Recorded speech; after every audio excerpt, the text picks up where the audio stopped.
Dragon Slayer adalah akademi yang ada di game video favorit anak laki-laki kita. Game ini memiliki setting khas di mana pemain berjuang untuk menjadi pembasmi monster terkemuka dan melayani umat manusia dengan membasmi ancaman dari dunia yang penuh monster. Dengan mengalahkan monster dan menyelesaikan berbagai misi, pemain dapat meningkatkan karakter dalam game mereka hingga menjadi kekuatan yang dapat menyaingi para dewa. Dan itulah yang disukai anak laki-laki kita dari game tersebut. Dia telah berlatih sangat keras dan meningkatkan para pahlawannya ke level yang belum pernah terjadi sebelumnya. Setelah melatih 1000 siswa NPC hingga peringkat S, sistem memberinya sebuah misi khusus, misi eksklusif yang hanya dia yang bisa. Yang berhasil diakses sejauh ini. Dengan misi yang ditandai sebagai peringkat X, sudah jelas bahwa jarahan yang akan dia kumpulkan dari misi ini juga akan berperingkat X. Kedengarannya menguntungkan karena dia dapat meningkatkan pahlawannya ke level X, terutama karena peringkat S adalah yang tertinggi yang bisa dicapai hingga saat ini. Begitu dia memulai misi, dia mendapati dirinya terbawa ke dalam game Dragon Slayer Academy. Tidak seperti banyak cerita transmigrasi, orang ini bahkan tidak terkejut atau bingung tentang bagaimana dia bisa masuk ke dunia digital ini. Seolah-olah masuk ke dalam game favorit adalah hal yang terjadi setiap hari Selasa. Terlepas dari itu, dia memeriksa statistiknya, dan seperti yang diharapkan, statistiknya saat ini 0. Tanpa keahlian, tanpa bakat, tanpa peralatan, benar-benar tidak ada apapun.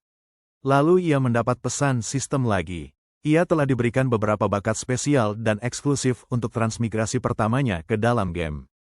Tidak banyak detail yang diberikan tentang apa fungsi bakat-bakat ini, tapi semoga segera terungkap. Ia berharap bakat-bakat ini akan membantunya berlatih keras, naik level, dan menjadi simbol kekuatan seperti dirinya sebelumnya. Disinilah game resmi dimulai. Jendela sistem lain meminta dia bersiap untuk tutorial. Ia harus bertahan hidup selama 10 menit, dan sebagai hadiah, ia akan mendapatkan perlengkapan siswa baru Akademi Pembasmi Naga. Ini membuat wajahnya tersenyum, karena bertahan melawan gerombolan tingkat rendah bahkan tidak menimbulkan ancaman. Yang perlu dia lakukan hanyalah menghindari perhatian gerombolan itu dan membiarkan 10 menit berlalu. Ini strategi yang pernah dia gunakan, tetapi dia tidak tahu, dia akan mendapat kejutan besar. Suara geraman dan langkah kaki berat yang terdengar bukan berasal dari gerombolan tingkat rendah. Di langit, ada 2 naga yang sedang berkelahi. Tentu saja, dia mempercepat larinya melewati hutan sebelum dia celaka terkena dampaknya. Dia tidak percaya dengan apa yang baru saja disaksikannya. 2 bos peringkat S hanya untuk sebuah quest tutorial terdengar tidak masuk akal. Mungkin kejadian yang belum pernah terjadi sebelumnya ini disebabkan oleh tingkat kesulitan X. Sementara itu, api naga itu menggunakan salah satu kemampuan sihirnya dan akan melepaskan semburan api yang sangat besar. Kekuatan serangannya sangat tinggi sehingga jika anak kita tidak segera meninggalkan tempat ini, ia akan terbakar habis. Saat itulah ia mengingat kemampuan khususnya dan memutuskan untuk menggunakan salah satunya, yang disebut salin. Seperti namanya, salin, pada dasarnya memungkinkan untuk sementara meniru kemampuan dan keahlian orang lain. Namun, untuk berhasil menyalin suatu keahlian, ia perlu mengamati keahlian tersebut dengan saksama. Syarat kedua untuk menyalin keahlian adalah, ia harus terlebih dahulu mengetahui nama dan peringkat target. Namun, karena ia mantan juara permainan ini, memenuhi syarat kedua. Persyaratannya tidak terlalu sulit baginya. Dan tanpa basa-basi, ia menyalin kemampuan target, yang dikenal sebagai resistensi elemen. Dengan bantuan keahlian resistensi elemen ini, ia menghindari terbakar. Akan sangat bagus jika ia juga bisa mengambil keahlian lain, tetapi saat ini ia tidak bisa menggunakannya karena kurangnya mana yang bersirkulasi di tubuhnya. Tiba-tiba ia menyadari angin bertiup berlawanan arah, semua berkat naga api ini yang akan menyemburkan aliran api yang besar. Naga lainnya, dengan kemampuan listrik, juga sedang bersiap untuk serangan nafas besar. Merasakan bahaya, anak muda itu mulai berlari ke arah sebaliknya sebelum ia celaka. Serangan nafas adalah jurus andalan dari. Meskipun memiliki resistensi elemen, risiko terbakar hidup-hidup masih mengancam jika ia terjebak dalam kekacauan itu.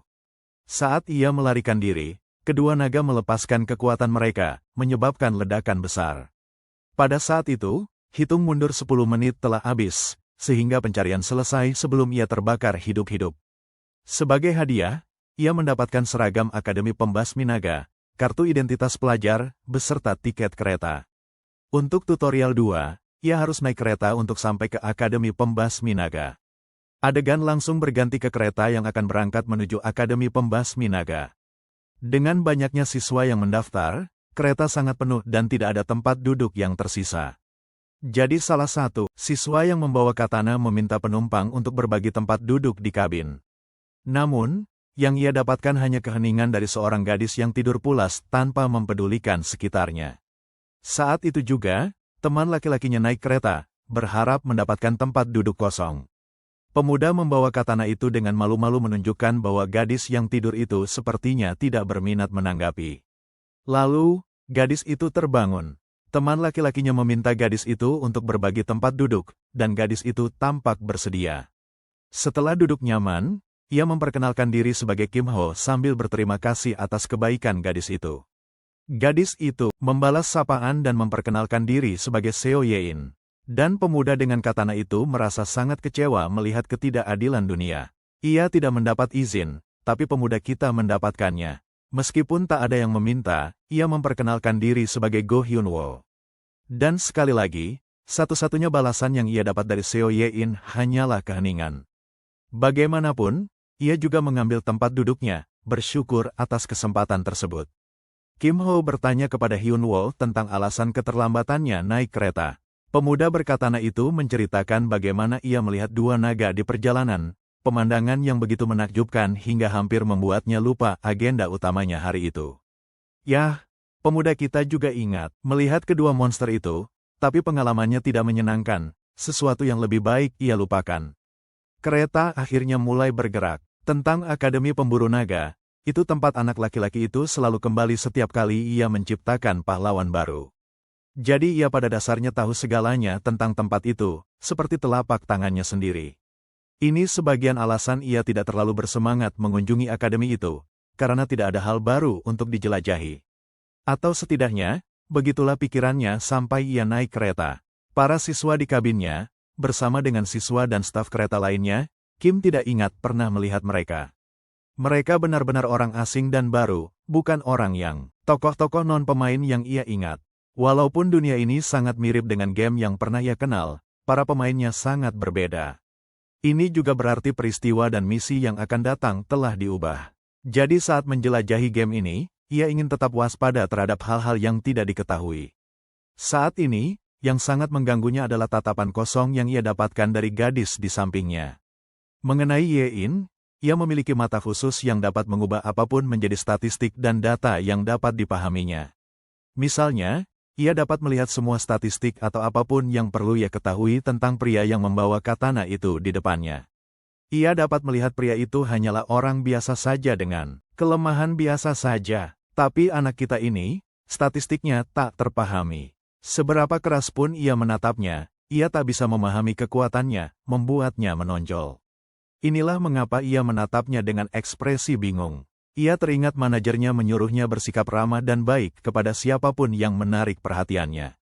Dengan begitu, ia bisa mendekatinya. Maka, mengikuti saran itu, ia mengeluarkan kopernya, berisi beberapa barang penting dan camilan yang dibawanya untuk perjalanan.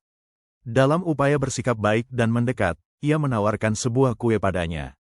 Tentu saja, Kim bingung dengan tindakan tiba-tiba dan tak terduga ini.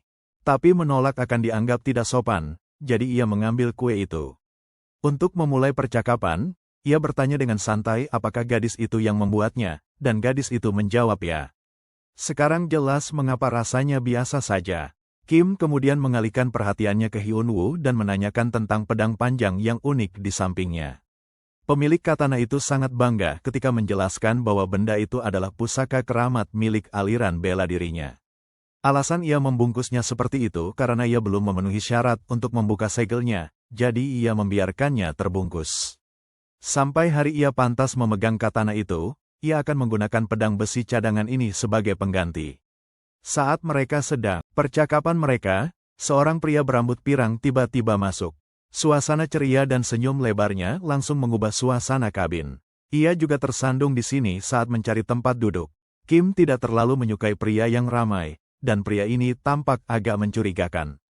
Kim tahu pria ini pasti bukan hanya mencari tempat duduk, jadi ia ingin pria itu mengungkapkan niatnya yang sebenarnya. Pria berjas itu merasa sedikit canggung setelah kebohongannya terungkap. Ia mengeluarkan kartu nama dari jasnya dan memperkenalkan diri sebagai Shin Byung-chul. Ia menawarkan jasa layanan pengurusan keperluan kliennya, bersama berbagai layanan lain yang dibutuhkan orang awam sehari-hari. Ia berjanji akan mencarikan Anda apa saja, tentu dengan harga yang tepat. Anak buah kita menyatakan keraguannya, tetapi orang yang mencurigakan ini terus membujuk tentang jasanya. Kim sudah menyadari gelagat pria mencurigakan yang menjalankan bisnis gelap ini secara diam-diam. Bahkan sekarang, pria ini dikejar pihak berwenang karena mempromosikan bisnis ilegalnya. Sepanjang penjelasannya, dia terus-menerus melirik keluar, seolah-olah dia dalam masalah besar dan dikejar seseorang. Pria itu menyangkal tuduhan tersebut dan mencoba melarikan diri sebelum terlambat. Yah, memang sudah terlambat. Komite disiplin telah datang untuk mengambil tindakan yang diperlukan terhadap pria ini. Orang itu tahu dirinya dalam masalah besar. Tentang komite disiplin, itu kelompok yang dibentuk oleh siswa sendiri untuk menangani ketertiban di dalam akademi. Ya, komite disiplin yang sama yang memiliki kekuasaan lebih besar daripada pemerintah. Mereka tidak ragu menunjukkan otoritas dan menuntut pria bisnis itu menyerahkan barang-barang ilegal yang seharusnya tidak dibawanya ke sini. Pria malang itu mencoba membela diri, menekankan betapa kecil pelanggarannya. Namun ia diperlakukan seperti penjahat berbahaya. Ketua komite disiplin langsung menghukum pria malang itu dengan sengatan listrik karena dianggap tidak kooperatif. Dia adalah penyihir tipe petir, sesuatu yang Kim anggap sangat istimewa dan unik. Lagi pula, penyihir tipe petir tidak mudah ditemukan. Untungnya, dia memiliki satu slot keahlian salin yang kosong. Artinya dia punya kesempatan sempurna untuk mengambil keahliannya selagi ada waktu. Jadi Kim memutuskan untuk memanfaatkan kue yang tak sedap ini dengan lebih baik. Ia langsung membuangnya ke tanah, siap menggunakannya sebagai tekanan terhadap komite disiplin. Sementara itu, ketua komite disiplin sudah berencana untuk melanjutkan langkah selanjutnya karena pria mencurigakan ini sekali lagi menolak untuk bekerja sama. Satu-satunya pilihan yang tersisa adalah untuk menguasainya dan menyita semua darinya. Ia melemparkan petir berbentuk burung kolibri, siap mengenai tubuh orang malang itu. Saat pria itu sepertinya akan terkena serangan, kawan kita mengulurkan tangan dan menangkap serangan petir itu sebelum mengenai sasaran. Tentu saja, hal itu membuat wanita disiplin itu sangat kagum. Sementara itu, kawan kita muncul dari kabin sambil mengeluh karena keributan yang disebabkan komite disiplin membuatnya menjatuhkan kue kesayangannya. Wanita itu tidak mengerti apa maksud orang ini. Sementara kawan kita telah berhasil dalam tujuan utamanya, ia telah mendapatkan kemampuan sihir atribut petirnya, yang dikenal sebagai kolibri. Anak muda kita berbicara tentang kehilangan kue, teman tersayang dan paling berharga yang bisa diminta seorang pria, sebuah kue. Dengan hancurnya kue tersebut, ia menyalahkan anggota OSIS yang menyebalkan karena telah merusak harinya juga. Salah satu anggota OSIS tidak menganggap enteng alasannya dan berpikir itu alasan yang tidak masuk akal untuk mencoba mengganggu mereka. Yesus Korea, di sini rupanya ingin berkelahi dan mengancam akan menyakiti anak muda itu. Sebagai tanggapan, Hyunwoo juga meraih pedangnya, menyatakan bahwa jika mereka akan melakukan ini dengan cara kekerasan, maka ia tidak akan ragu untuk memperlakukan mereka sepadan. Dengan kedua belah pihak dalam kebuntuan, kita melihat mereka saling melotot untuk melihat siapa yang akan memulai. Bergerak, memutuskan untuk menyelesaikan masalah secara diplomatis, pemimpin dewan menghentikan bawahannya yang impulsif dan menawarkan kupon makanan penutup gratis untuk kerugian Kim Ho yang tak ternilai. Anak muda kita langsung puas dengan pertukaran itu, meninggalkan Byung-chul sendirian lagi. Sejujurnya, ia tak pernah ingin menyelamatkan orang itu sejak awal. Ia hanya ingin meniru keahlian petir. Sekarang ia sudah memilikinya, ia sudah mendapatkan semua yang dibutuhkannya dengan satu slot keahlian dan satu slot sifat yang terisi. Beberapa saat kemudian, ketua dewan mengambil kembali barang yang rupanya dicuri Byung-chul. Itu sebenarnya wig, dicuri dari salah satu petugas stasiun. Mengingat Byung-chul adalah seorang yang, karena uang, ia akhirnya melakukan lelucon pesanan. Bahkan Kim Ho berpikir bahwa ini sepenuhnya kesalahannya. Saat pergi, gadis cantik itu memperingatkan anak muda kita untuk waspada terhadap Byung-chul dan rencananya jika ia menginginkan kebaikan baginya. Tapi Kim Ho tidak terlalu suka ketika orang lain menyuruhnya dan percaya bahwa ia akan menangani situasi ini sendiri. Yesus Korea memperingatkan anak muda kita dan berjanji untuk mengingat wajahnya di masa depan. Dan mengenai Hyun-woo, ia sibuk menyelidiki komite disiplin dan mengetahui dari Byung-chul bahwa orang-orang ini adalah yang terbaik dari semua elit. Presiden mereka saat ini, yang menembak mantra burung kolibri, bernama Song Chun-hye. Namanya sangat dikenal. Faktanya, Hyun-woo menyadari bahwa dia termasuk keluarga Song yang terkenal, keluarga yang menguasai menara topas. Wanita ini, selain parasnya yang cantik dan pilihan pakaiannya yang sempurna, bukanlah seseorang yang bisa dianggap enteng. Kakeknya adalah Song Kyung-yun, sang penguasa yang disegani. Dan percayalah, aku bahkan tidak kenal orang itu dan aku sudah merasa kasihan pada calon pacar Chun-hye. Sedangkan untuk orang-orang yang mengikutinya, mereka juga bukan orang sembarangan. Di antara mereka ada Jo Byok, murid terkemuka Raja Tinju.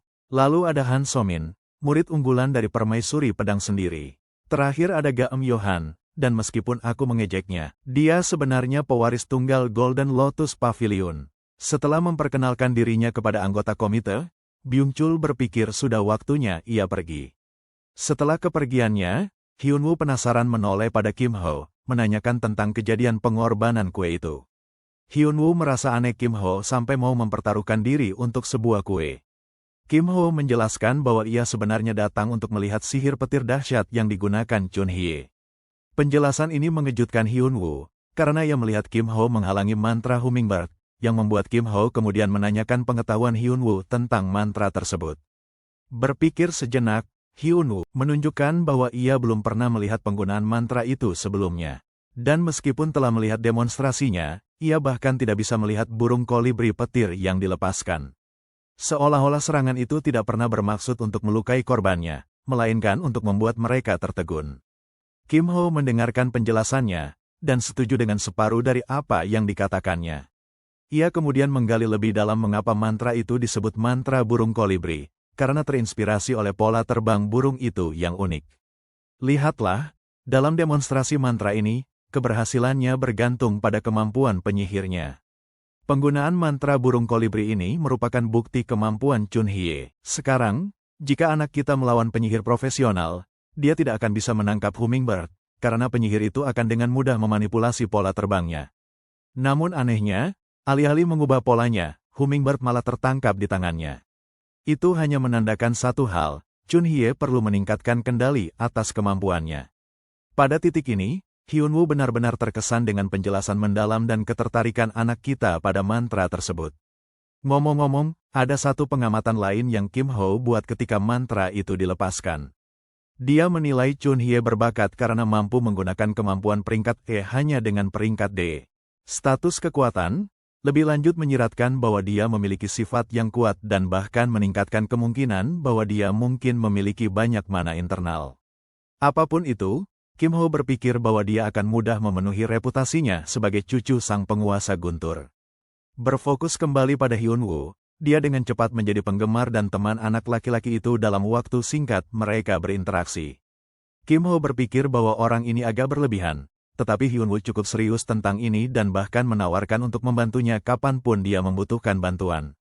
Menghargai tawaran itu, Kim Ho segera memutuskan untuk memanfaatkan kesempatan ini dan menyuruhnya untuk ikut bersamanya. Bersamaan dengan itu, ia dengan sopan meminta bantuan kecil untuk meminjam 1 koin perak.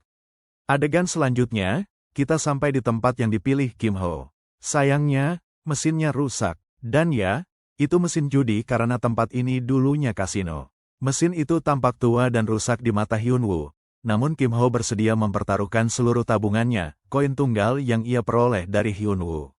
Saat ia memasukkan koin, awalnya tidak terjadi apa-apa, membuat mereka bertanya-tanya apakah mesin itu benar-benar rusak. Tapi tiba-tiba, mesin itu menyala, membuka sebuah kejadian tersembunyi yang disebut mesin slot rusak. Tentu saja, itu sesuatu yang Kim Ho tahu karena dia membuka semua prestasi dalam permainan sialan itu. Menggunakan ini sebagai tiket emasnya, anak kita menarik tuas kembali, mengandalkan keberuntungan.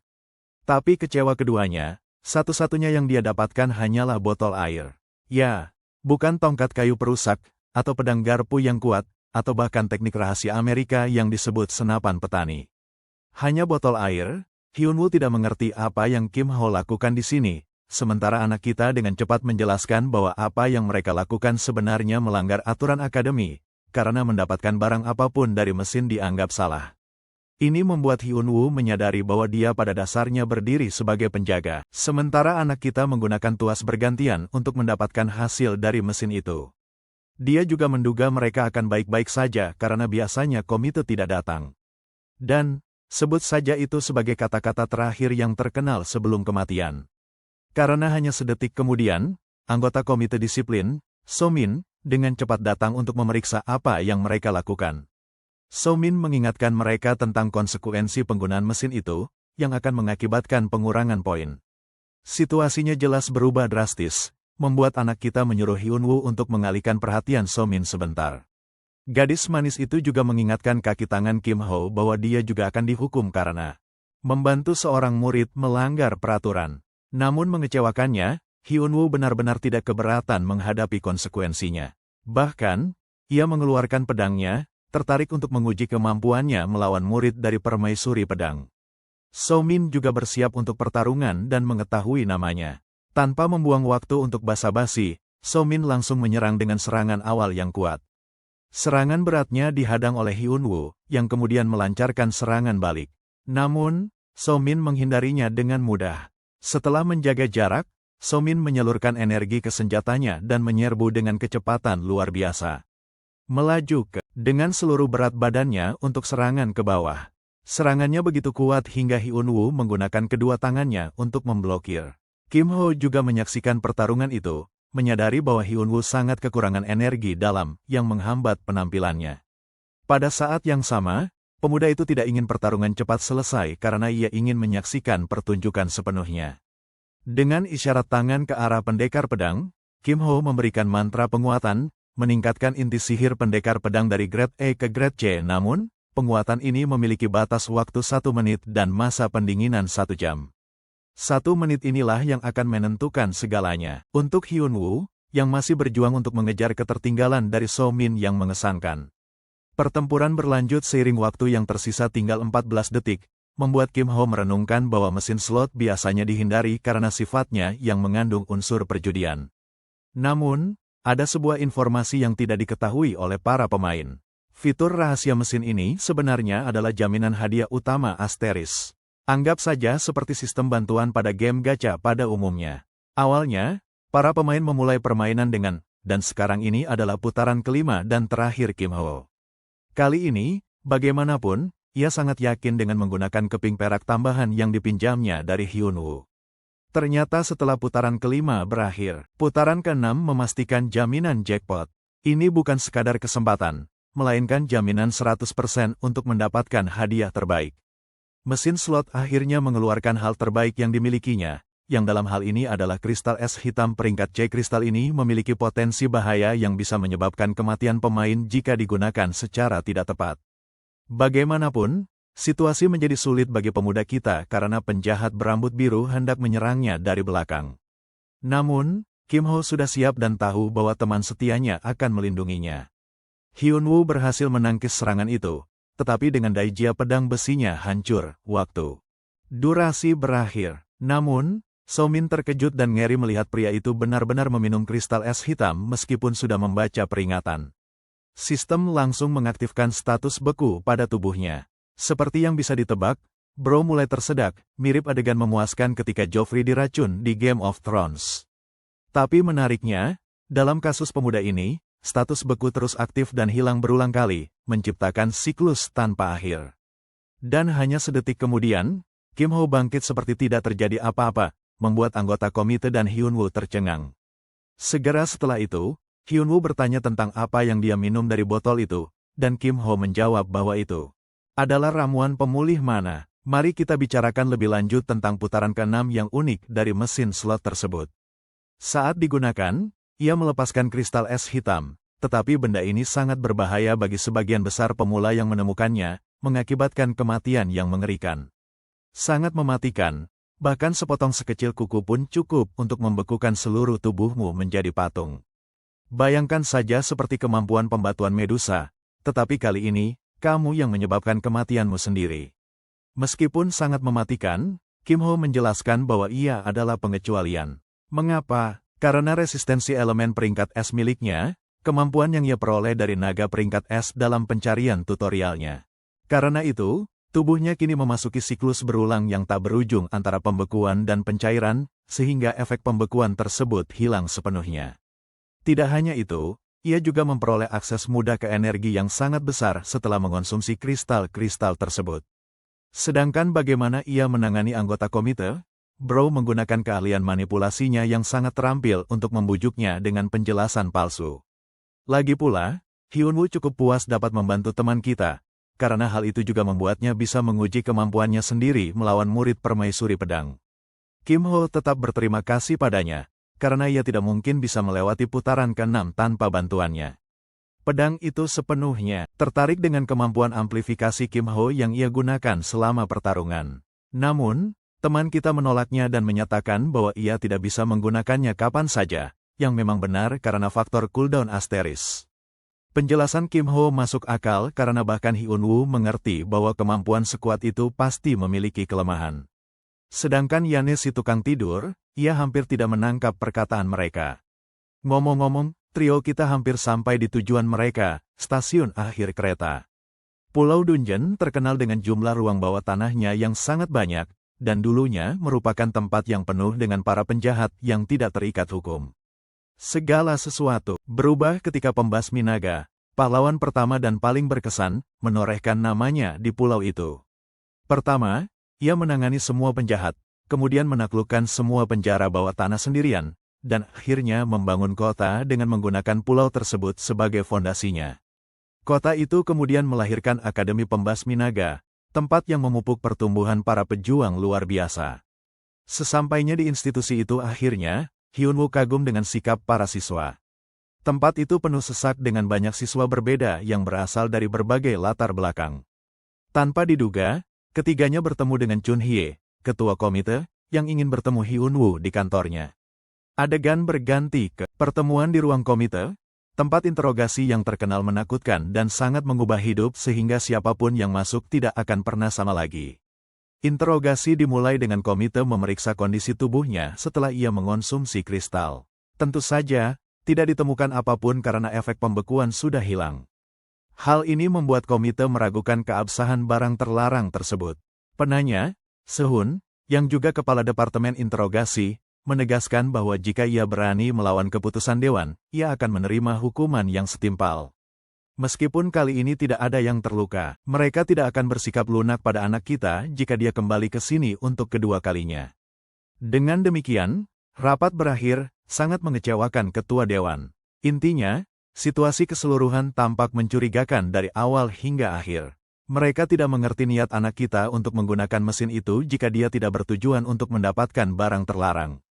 Lalu ada fakta bahwa anak itu mengonsumsinya di depan mata mereka, dan pada akhirnya, tidak ada yang muncul dalam laporan pemindaian.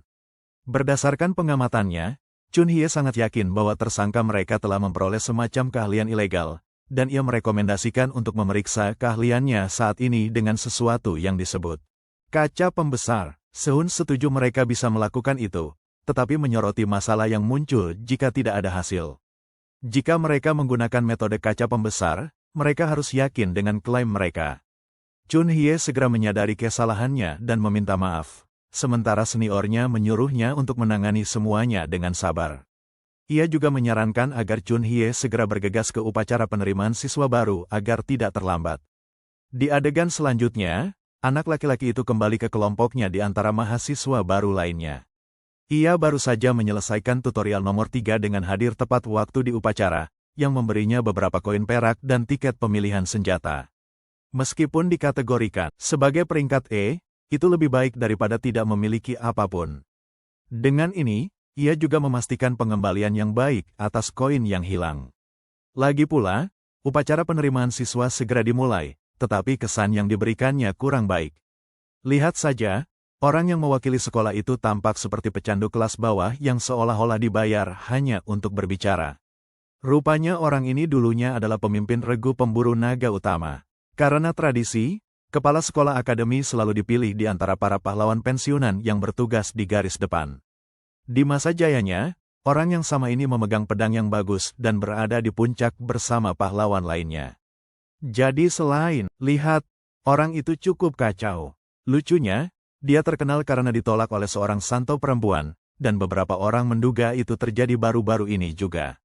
Kurasa akhirnya aku mengerti kenapa Bro terlihat seperti ini. Dia sedang berjuang melawan friendzone yang maha dahsyat. Lagi pula, kepala sekolah memulai dengan menyambut siswa-siswa baru akademi. Dia berbicara tentang dasar berdirinya akademi, yang sesuai namanya, adalah untuk menciptakan pahlawan untuk mengalahkan naga dan membantu membina mereka menjadi pembasmi naga yang layak. Pahlawan pertama di zaman mereka menekankan kata membasmi, karena ia ingin setiap siswa memahami pentingnya menjadi seorang pembasmi. Kim Ho mengerti bahwa ini seharusnya pengumuman penyambutan, tapi sungguh, sesi ceramahnya begitu panjang dan bertele-tele sampai separuh siswa tertidur. Aku akan membantumu semua dengan melewati bagian pengumuman yang tak berujung itu. Kita sampai pada bagian di mana akhirnya pria itu menyelesaikan pengumumannya. Pengumuman berakhir, dan satu-satunya orang yang bersemangat seperti anak anjing adalah Hyunwoo, yang menganggapnya pengalaman yang bermakna, sementara orang normal seperti kita sama sekali tidak tahan. Pendekar pedang itu tampaknya sudah terbiasa dengan sesi ceramah panjang karena omelan mantan gurunya. Pokoknya, upacara memasuki tahap kedua saat para siswa diingatkan akan daftar terbaru. Barang-barang terlarang untuk tahun ini. Jika mereka kedapatan memiliki barang-barang tersebut, mereka akan menghadapi konsekuensi yang sesuai. Selain itu, siswa baru akan diuji di lantai dasar sebuah ruang bawah tanah untuk mencegah risiko di masa mendatang. Instruktur Four Eyes menekankan pentingnya menjaga lingkungan yang aman bagi semua orang dan mengingatkan mereka untuk mengikuti peraturan. Dengan demikian, upacara berakhir. Para siswa tak percaya, pengumuman kematian abadi akhirnya berakhir. Segera, Byung-chul menemukan trio kami dan menawarkan untuk makan bersama mereka. Juga, tampaknya orang itu mendapatkan tato baru karena ia mungkin telah membuat makhluk lucu itu marah di latar belakang. Lagi pula, Byung-chul menyuruh mereka untuk makan dengan baik karena mulai besok, hidup mereka akan berubah dengan kelas pertama. Malam itu juga, Hyunwoo dan Kim Ho senang mengetahui bahwa mereka akan menjadi tetangga kamar asrama mulai sekarang. Anak laki-laki kita segera masuk untuk merasa nyaman, tetapi dia belum bisa menikmati tidur nyenyak. Sebaliknya, dia duduk di tempat tidurnya dengan posisi meditatif, memfokuskan seluruh usahanya untuk mengumpulkan mana dan membangun inti kekuatan. Sudah saatnya kita membahas konsep mesin kekuatan. Untuk menggunakan keterampilan apapun yang membutuhkan mana, seseorang membutuhkan inti kekuatan. Sebenarnya, anak laki-laki kita belum pernah membuatnya sebelumnya, tetapi karena dia pernah memainkan game ini, pernah bermain berkali-kali hingga tak terhitung, ia memahami aspek teoritisnya. Ditambah lagi, ia telah menyatukan kristal es gelap dengan mananya, jadi itu juga cukup bagus baginya. Sudut pandang beralih ke Hyunwoo, yang juga tampak dalam posisi meditasi, menganalisis pertarungannya melawan Somen yang luar biasa. Somen telah menjadi lawan sebenarnya selama waktu yang lama, dan meskipun keduanya menahan sebagian besar kekuatan mereka selama duel, hasil akhirnya akan jauh lebih sulit ditentukan dalam pertandingan sesungguhnya. Pada kenyataannya, ketika Kim Ho datang dan meningkatkan inti pedang itu, ia memungkinkan pria ini bertahan jauh lebih lama dari seharusnya. Dengan kata lain, Hyunwoo menganggap anak muda kita, kesan itulah yang selalu ada dalam setiap interaksinya dengan Kim Ho. Bukan hanya sikapnya yang tenang, tetapi ia juga sangat cerdas dan mampu memahami setiap situasi. Karena itulah Hyunwoo ragu, apakah ia benar-benar bisa mempercayainya dan meminta bantuannya. Namun, ia segera menyimpulkan bahwa menjalin hubungan yang transaksional dengan sahabat pertamanya bukanlah hal yang tepat. Sebaliknya, ia memprioritaskan untuk membantu dirinya sendiri dengan kemampuannya sendiri, dan itu membawa kita ke hari berikutnya di ruang kelas sementara. Para siswa berkumpul di sana, mengobrol, dan Yane yang mengantuk akhirnya juga tiba, meskipun teman-teman sekelompoknya mengira dia akan datang cukup terlambat. Anehnya, kelas tidak ada guru. Pelajaran sudah dimulai, tetapi masih belum ada yang memimpin, sehingga memberi kesan bahwa guru mereka tidak disiplin. Akhirnya, seseorang masuk kelas, membuat murid-murid awalnya bersemangat, tetapi kemudian merasa ngeri. Ya, kalian juga akan mengerti begitu melihat wajah orang ini. Dengan penampilan seperti pembunuh berantai yang baru kabur dari penjara, guru itu memperkenalkan diri sebagai wali kelas mereka, Lee So-dok. Langsung saja, ia memanggil salah satu muridnya untuk memberitahu semua orang tentang namanya yang terkenal. Murid-murid yang ketakutan, gadis itu dengan cepat mengungkapkan bahwa dia dikenal sebagai pemburu penjahat. Ia salah dan mencoba lagi dengan memanggilnya jagal manusia, julukan lainnya. Sementara itu, pemuda kita merenungkan pemahamannya tentang situasi. Mari kita mundur dan fokus pada dunia akademi itu sendiri. Tempat ini adalah satu-satunya benteng di mana tak terhitung pahlawan peringkat S ditempa dengan kemampuan yang melampaui batas. Tentu saja, beberapa dari mereka berubah menjadi orang yang mengerikan dan menjadi penjahat untuk mencapai tujuan mereka sendiri. So-dok, guru mereka, sebenarnya adalah seorang pemburu yang memburu orang-orang seperti itu dan menghajar mereka. Dengan kata lain, pria ini adalah definisi aura, karena dia di luar sana melawan peringkat S berbahaya sebagai hiburan. Bahkan, ia mendapatkan namanya karena terkenal membunuh lebih banyak penjahat daripada menangkapnya. So-dok menegaskan bahwa ia tidak ingin menjadi guru dan hanya melamar atas desakan kepala sekolah. Ia adalah seseorang yang tidak ingin diusik, dan ia dikenal karena eksekusi yang sempurna. Dan dengan tugas mengajar ini, ia bermaksud melakukan hal yang sama kepada murid-muridnya. Ia sangat menginginkan kesempurnaan sampai-sampai mengancam akan memberi hukuman berat kepada murid-muridnya jika mereka gagal ujian. Motivasi apa yang lebih baik daripada nyawa mereka yang dipertaruhkan? Memulai kelas pertamanya, So-dok menjelaskan tentang penilaian sistem sekolah mereka. Pertama, kriteria ujian tertulis berbobot 30% dari total nilai. Lalu ada nilai perilaku 10%, bonus untuk mereka yang berperilaku baik. Tentu saja, nilai ini bisa langsung menjadi 0% jika siswa tidak hati-hati dan akan mempengaruhi nilai keseluruhan mereka. So-dok dengan nada sarkastik menyatakan akan mengawasi mereka semua, agar setidaknya ia bisa melihat banyak siswanya lulus. Selanjutnya, ia membahas ujian praktik, yang terdiri dari dua bagian, misi pencarian, dan pertandingan antar siswa. Seperti namanya, siswa akan ditugaskan untuk menaklukkan ruangan bawah tanah, lalu bertanding satu sama lain untuk mendapatkan nilai. Kriteria peringkat akan dinilai relatif terhadap siswa lain. Singkat cerita, dengan 3 bagian mencakup 90% dari nilai dan bagian sikap berisi 10% sisanya, evaluasi keseluruhan mencapai total nilai 100. Dengan kriteria penilaian telah ditetapkan, guru segera membawa murid-murid tahun pertamanya ke arena. Di sana sudah ada beberapa pertandingan yang sedang berlangsung. Ingat apa yang membuat Byung-chul begitu bersemangat kemarin? Pertandingan antar pemain itulah yang dia maksud. Aturan pertandingan dikenal sering berubah tergantung pada situasi. Untuk acara khusus ini, aturannya dikategorikan sebagai pertandingan yang sangat menantang. Cocok, bukan secara harfiah. Artinya duel akan berlanjut sampai salah satu kesehatan pemain mencapai 0, atau jika mereka tidak mampu melanjutkan pertarungan. Mereka juga bisa menyerah dan ada batas waktu total 5 menit untuk setiap pertarungan. Jika kedua petarung tidak dapat menyelesaikan duel dalam durasi yang ditentukan, pertandingan berakhir imbang atau ditentukan oleh juri. Byung-chul juga menyatakan bahwa peserta akan menghadapi 3 lawan acak dari tahun yang sama, menghasilkan total 300 poin untuk setiap kemenangan. Tapi bagaimana dengan konsekuensi kalah atau seri? Terhadap itu, Kim Ho dengan cepat menyatakan bahwa tidak ada pengurangan poin, tetapi tidak ada yang akan mendapatkan hadiah partisipasi untuk itu juga. Tiba-tiba notifikasi sistem muncul, memberitahukannya tentang misi subquest melalui ujian penempatan. Anak muda itu diharuskan berpartisipasi dan mendapatkan nilai setidaknya rata-rata dalam ujian, yang berarti mengalahkan salah satu lawannya. Jika ia berhasil menyelesaikan quest, hadiahnya adalah slot tambahan. Jujur saja, ini quest yang cukup mudah menurut standar Kim Ho karena satu kemenangan dan nilai rata-rata dalam penaklukan dungeon tidak sulit didapatkan. Namun, sesuatu yang lebih penting baginya sebenarnya adalah kesempatan untuk mempelajari kemampuan siswa lain.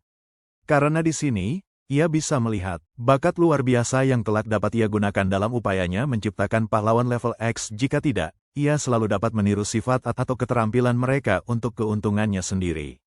Beberapa saat setelah pikirannya itu, penyiar memanggil nama anak muda itu bersama lawannya untuk maju ke medan pertempuran. Segera, Kim Ho melihat kecantikan berambut merah perwakilan Menara Ruby yang ahli dalam sihir api. Mereka dikenal karena kekuatan serangannya yang tinggi, yang juga menjadi alasan Kim Ho senang menggunakannya dulu saat bermain game. Namun, saat ini gadis ini akan menjadi subjek uji coba selama 5 menit ke depan. Ngomong-ngomong, dia agak kecewa berhadapan dengan seorang pria dengan reputasi nol yang menempel pada namanya. Baginya, dia hanyalah orang tak dikenal. Bukan hanya itu, dia membawa tongkat bumi yang tampak buruk, yang jujur saja terlihat seperti tongkat tua biasa. Hampir menghinanya bahwa dia membawa tongkat peringkat E yang menyedihkan. Dari pengamatan ini, dia menyimpulkan bahwa lawannya pasti bukan dari Menara Zamrud, yang juga menyiratkan bahwa dia bukan ahli sihir bumi. Ini membuatnya bertanya-tanya apakah tujuannya adalah menggunakan sihir pendukung dengan tongkat itu. Dia menganalisis penggunaan tongkat itu saat pertarungan mereka segera dimulai. Yonhwa memperlakukannya sebagai penyihir pendukung dan mempersiapkan keahlian pembakaran yang kuat, memutuskan untuk mengakhiri pertarungan dalam satu gerakan. Begitu ia menggunakan kemampuannya, penonton terpukau oleh representasi menara rubinya. Namun, Yonhwa sangat terkejut karena kesehatan lawannya penuh. Memang, ia tidak mengharapkan serangan sekali pukul, tetapi kenyataan bahwa ia bahkan tidak bisa melukai sedikit pun lawannya sangat tidak masuk akal. Ketika asap hilang, lawannya tersenyum percaya diri melihat kebingungannya. Pertarungan berlanjut dan Yonhwa sudah tegang, mempertanyakan mengapa serangannya tidak mengenai. Mengira lawannya pasti telah menggunakan kemampuan penangkal, ia mengubah taktik dan memutuskan untuk menggunakan mantra yang bahkan tidak bisa dihalangi oleh teknik penghilang sihir. Yang dilakukannya adalah melesatkan tiang api ledakan di sekelilingnya, memaksa lawannya untuk memilih langkah dengan hati-hati karena kesalahan sekecil apapun bisa berakibat fatal. Namun sungguh mengejutkan, anak muda itu tetap tak terpengaruh. Benar sekali. Lihatlah dia berdiri gagah tanpa perlu berusaha. Hal itu membuat Yonhwa sangat marah hingga ia melancarkan kemampuan ketiganya, memanggil mantra kuat bernama Pilar Api. Serangan itu diarahkan tepat ke kepala Kim Ho dan meledak menjadi badai api saat mengenai sasaran. Tiang api besar itu mengejutkan penonton, sekali lagi membuat mereka terkesan dengan kekuatan perwakilan Menara Ruby yang hebat. Akan tetapi, keadaannya tidaklah meskipun terlihat meyakinkan, karena sekali lagi, Kim Ho tampak sepenuhnya tidak terluka. Selama ini, ia mengandalkan kepercayaan dirinya pada mantra Menara Ruby, namun tak satu pun yang sedikit pun mengurangi kesehatannya. Sebagai balasannya, anak muda kita akhirnya bergerak, menggunakan teknik hummingbird yang sama seperti yang dipelajarinya dari Chunhee. Jelas Yonhwa tidak menyangka serangan petir digunakan oleh tipe pendukung. Ia berhasil menghindari burung itu awalnya, tetapi Kim Ho dengan cekatan mengubah jalurnya untuk menyerang dari belakang. Ya, ia baru saja menyerangnya dengan serangan petir dari belakang. Berlutut, Yonhwa tak berdaya karena efek lumpuh mantra hummingbird. Dengan duel mencapai kesimpulan akhirnya, anak laki-laki kita menyarankan mereka untuk mengakhiri pertarungan. Ia berpikir akan sangat merugikan lawannya jika ia sampai memperlihatkan seluruh kemampuannya kepada penonton. Hal itu akan bermasalah untuk pertandingan-pertandingannya selanjutnya. Meskipun dengan kata-kata yang meremehkan, Yonhwa akhirnya memutuskan untuk menerima kekalahan, mengejutkan penonton sepenuhnya. Ekspektasi mereka benar-benar terbalik, seperti akhir cerita Game of Thrones yang mengecewakan. Lagi pula, Kim Ho tidak suka telah menarik begitu banyak perhatian di pertarungan pertamanya, jadi ia berniat untuk lebih berhati-hati mulai sekarang. Lucunya, ia dipanggil lagi untuk pertarungan berikutnya, tanpa memberinya waktu. Waktunya istirahat. Kali ini, Chunhee yang akan menjadi lawan anak kita. Ya, gadis keren dan ketua komite disiplin tahun pertama itu. Dia sedang menunjukkan wibawanya, tapi yang lebih penting, dia punya masalah yang ingin diselesaikan dengan Kim Ho. Kakak menatapnya sejenak, dan hanya untuk menggagalkan rencananya, dia menyerah dari pertarungan bahkan sebelum dimulai. Sudok bingung dengan penarikan diri yang tiba-tiba itu, sementara Kim Ho hanya menjelaskan bahwa dia sudah tidak dalam kondisi untuk bertarung lagi. Meskipun guru menyarankan agar dia meningkatkan nilainya untuk ujian, anak kita sebenarnya tidak peduli karena dia sudah mencapai satu kemenangan yang diinginkannya. Dia juga memulai juga menyerah pada pertarungan ketiganya, sehingga menjadi kekalahan kedua dan ketiganya, dan semakin membuat cucu Dewa Guntur itu marah. Ia meneriaki dia karena pengecut dan lemah semangat, tidak seperti kakeknya yang selalu berpesan untuk bertarung dengan tekad bulat. Berbicara tentang kakeknya, Kim Ho ingat bahwa beliau pernah menjadi Raja Guntur. Ia merasakan bayangan kakeknya dalam sikap Chunhee. Dalam konteks lain, Nasihat yang diberikan Chunhye sebenarnya bermanfaat, tetapi dalam kasusnya, itu tidak berarti apa-apa, dan ia juga tidak peduli. Dia langsung pergi dengan sikap yang sama, memberikan kemenangan kepada Chunhye. Chunhye pun menerima hasilnya dengan berat hati, meskipun ia merasa sangat kecewa dengannya. Sebelum pergi, Meragabyter 9000 meminta Chunhye untuk mengirimkan kupon makanan penutup kesayangannya yang telah dijanjikan. Komentar sinis itu sangat membuatnya kesal hingga nyaris meledak. Namun, hal yang berbeda terjadi pada lawan berikutnya. Yang Ji-hong muncul di arena, mengharapkan pertarungan yang baik melawan seseorang dari Menara Topas. Tetapi ia tidak menyangka bertemu Lady Lightning dalam kondisi yang buruk. Hasilnya, ia langsung dikalahkan dengan serangan petir dahsyat dari Lady Lightning, dan pertarungan berakhir dalam sedetik. Luka bakar di tubuh lawannya cukup parah, menambah aura menakutkannya di mata Byung-chul. Siapa yang berpikir Kim Ho membuat keputusan tepat untuk menjauhinya dengan menyerah dari pertarungan? Apakah aku baru saja melontarkan sindiran? Ironisnya, dia meliriknya tajam sekali, dengan intensitas yang bahkan Byung-chul pun menyadarinya. Tapi anak kita ini tidak peduli, atau mungkin terlalu naif. Dia terkesan dengan debutnya yang memukau sebagai cucu Thunderlord.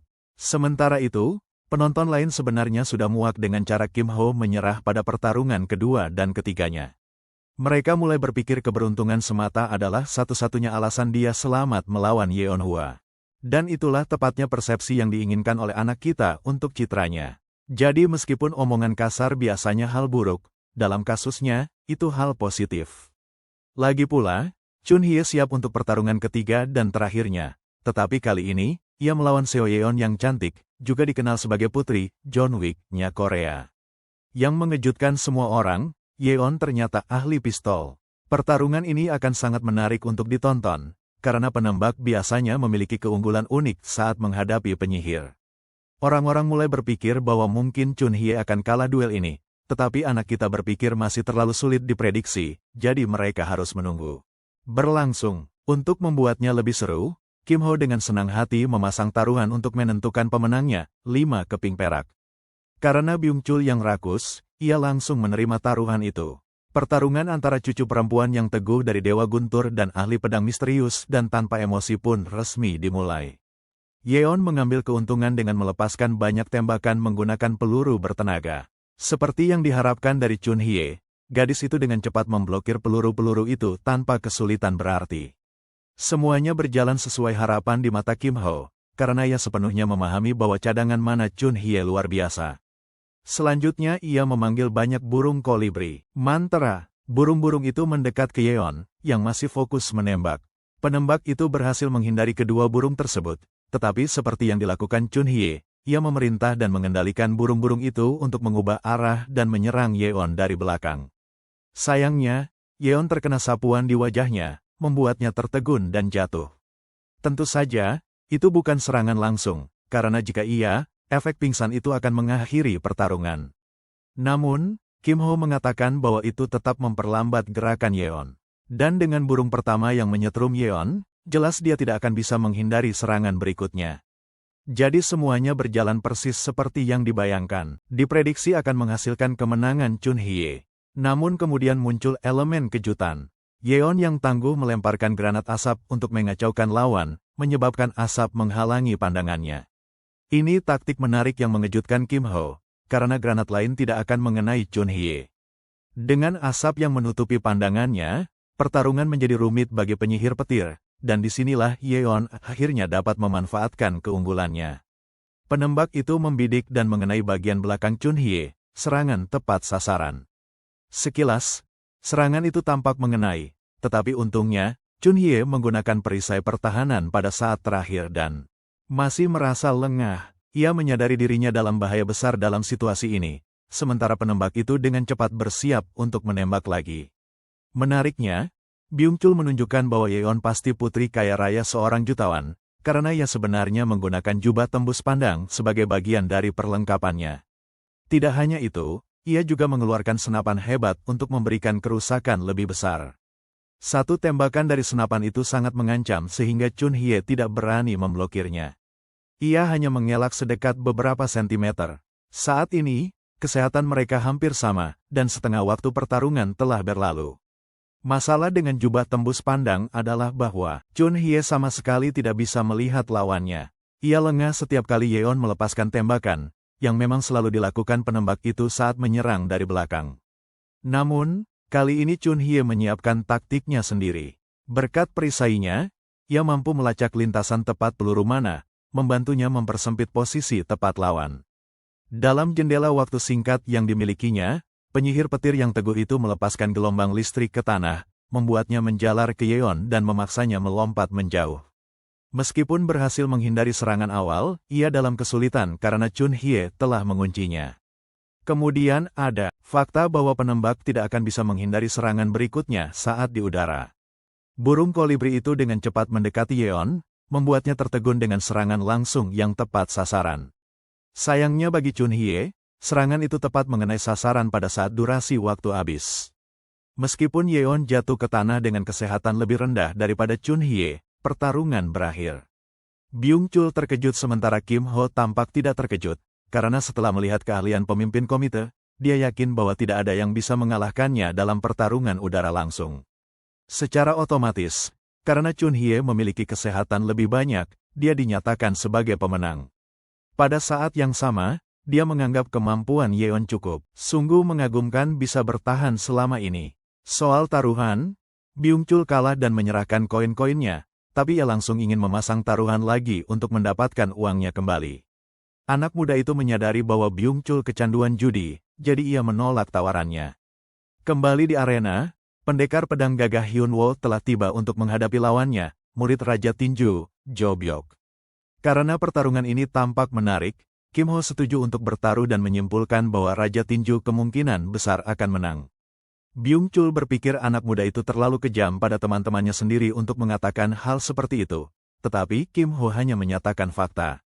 Tentu saja, penjudi yang kecanduan itu memahami maksudnya, tapi Kim Ho menyatakan dia akan segera mengetahuinya. Mari kita lihat dari perspektif Hyun Woo, yang mengerti bahwa temannya sedang memperhatikan. Kali ini, ia berniat menunjukkan kemampuan terbaiknya, meskipun itu akan sulit baginya. Ia mengeluarkan pedang besinya, sementara lawannya, Byok, bertanya-tanya mengapa ia menolak menggunakan pedang di punggungnya. Sayangnya, Hyun Woo menyatakan bahwa ia belum pantas menggunakannya untuk saat ini, tetapi murid Raja Tinju itu tidak terlalu peduli. Lagi pula, ia berencana mengerahkan seluruh kemampuannya dalam pertarungan ini. Dengan kedua petarung bersiap dalam posisi bertarung, pertarungan dimulai. Serangan pertama dilakukan oleh Byok, yang berhasil menghindari tebasan pertama pendekar pedang itu. Dan cepat mengambil posisi untuk pukulan dahsyat. Bahkan Hyun Woo bisa membuktikan bahwa gerakan orang ini sangat hebat. Ngomong-ngomong, pukulan barusan sangat kuat sehingga Hyun Woo masih merasakan seluruh kekuatannya meskipun sudah memblokir.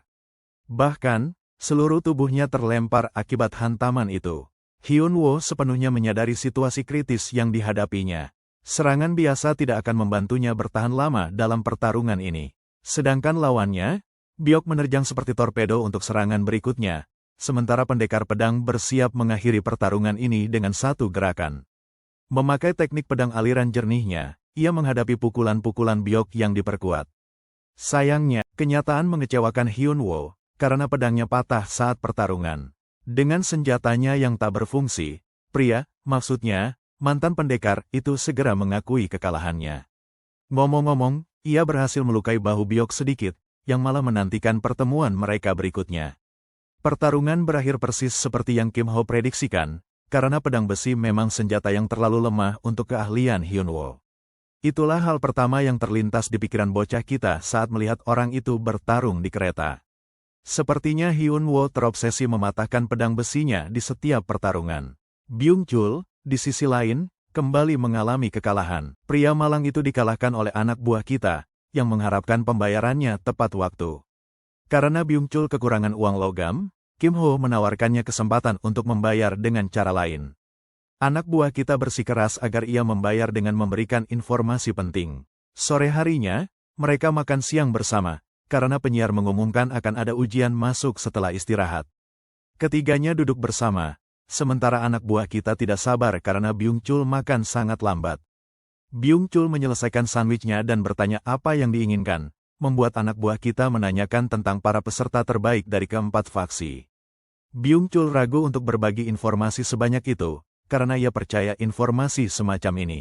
Bukankah itu istimewa sejak awal?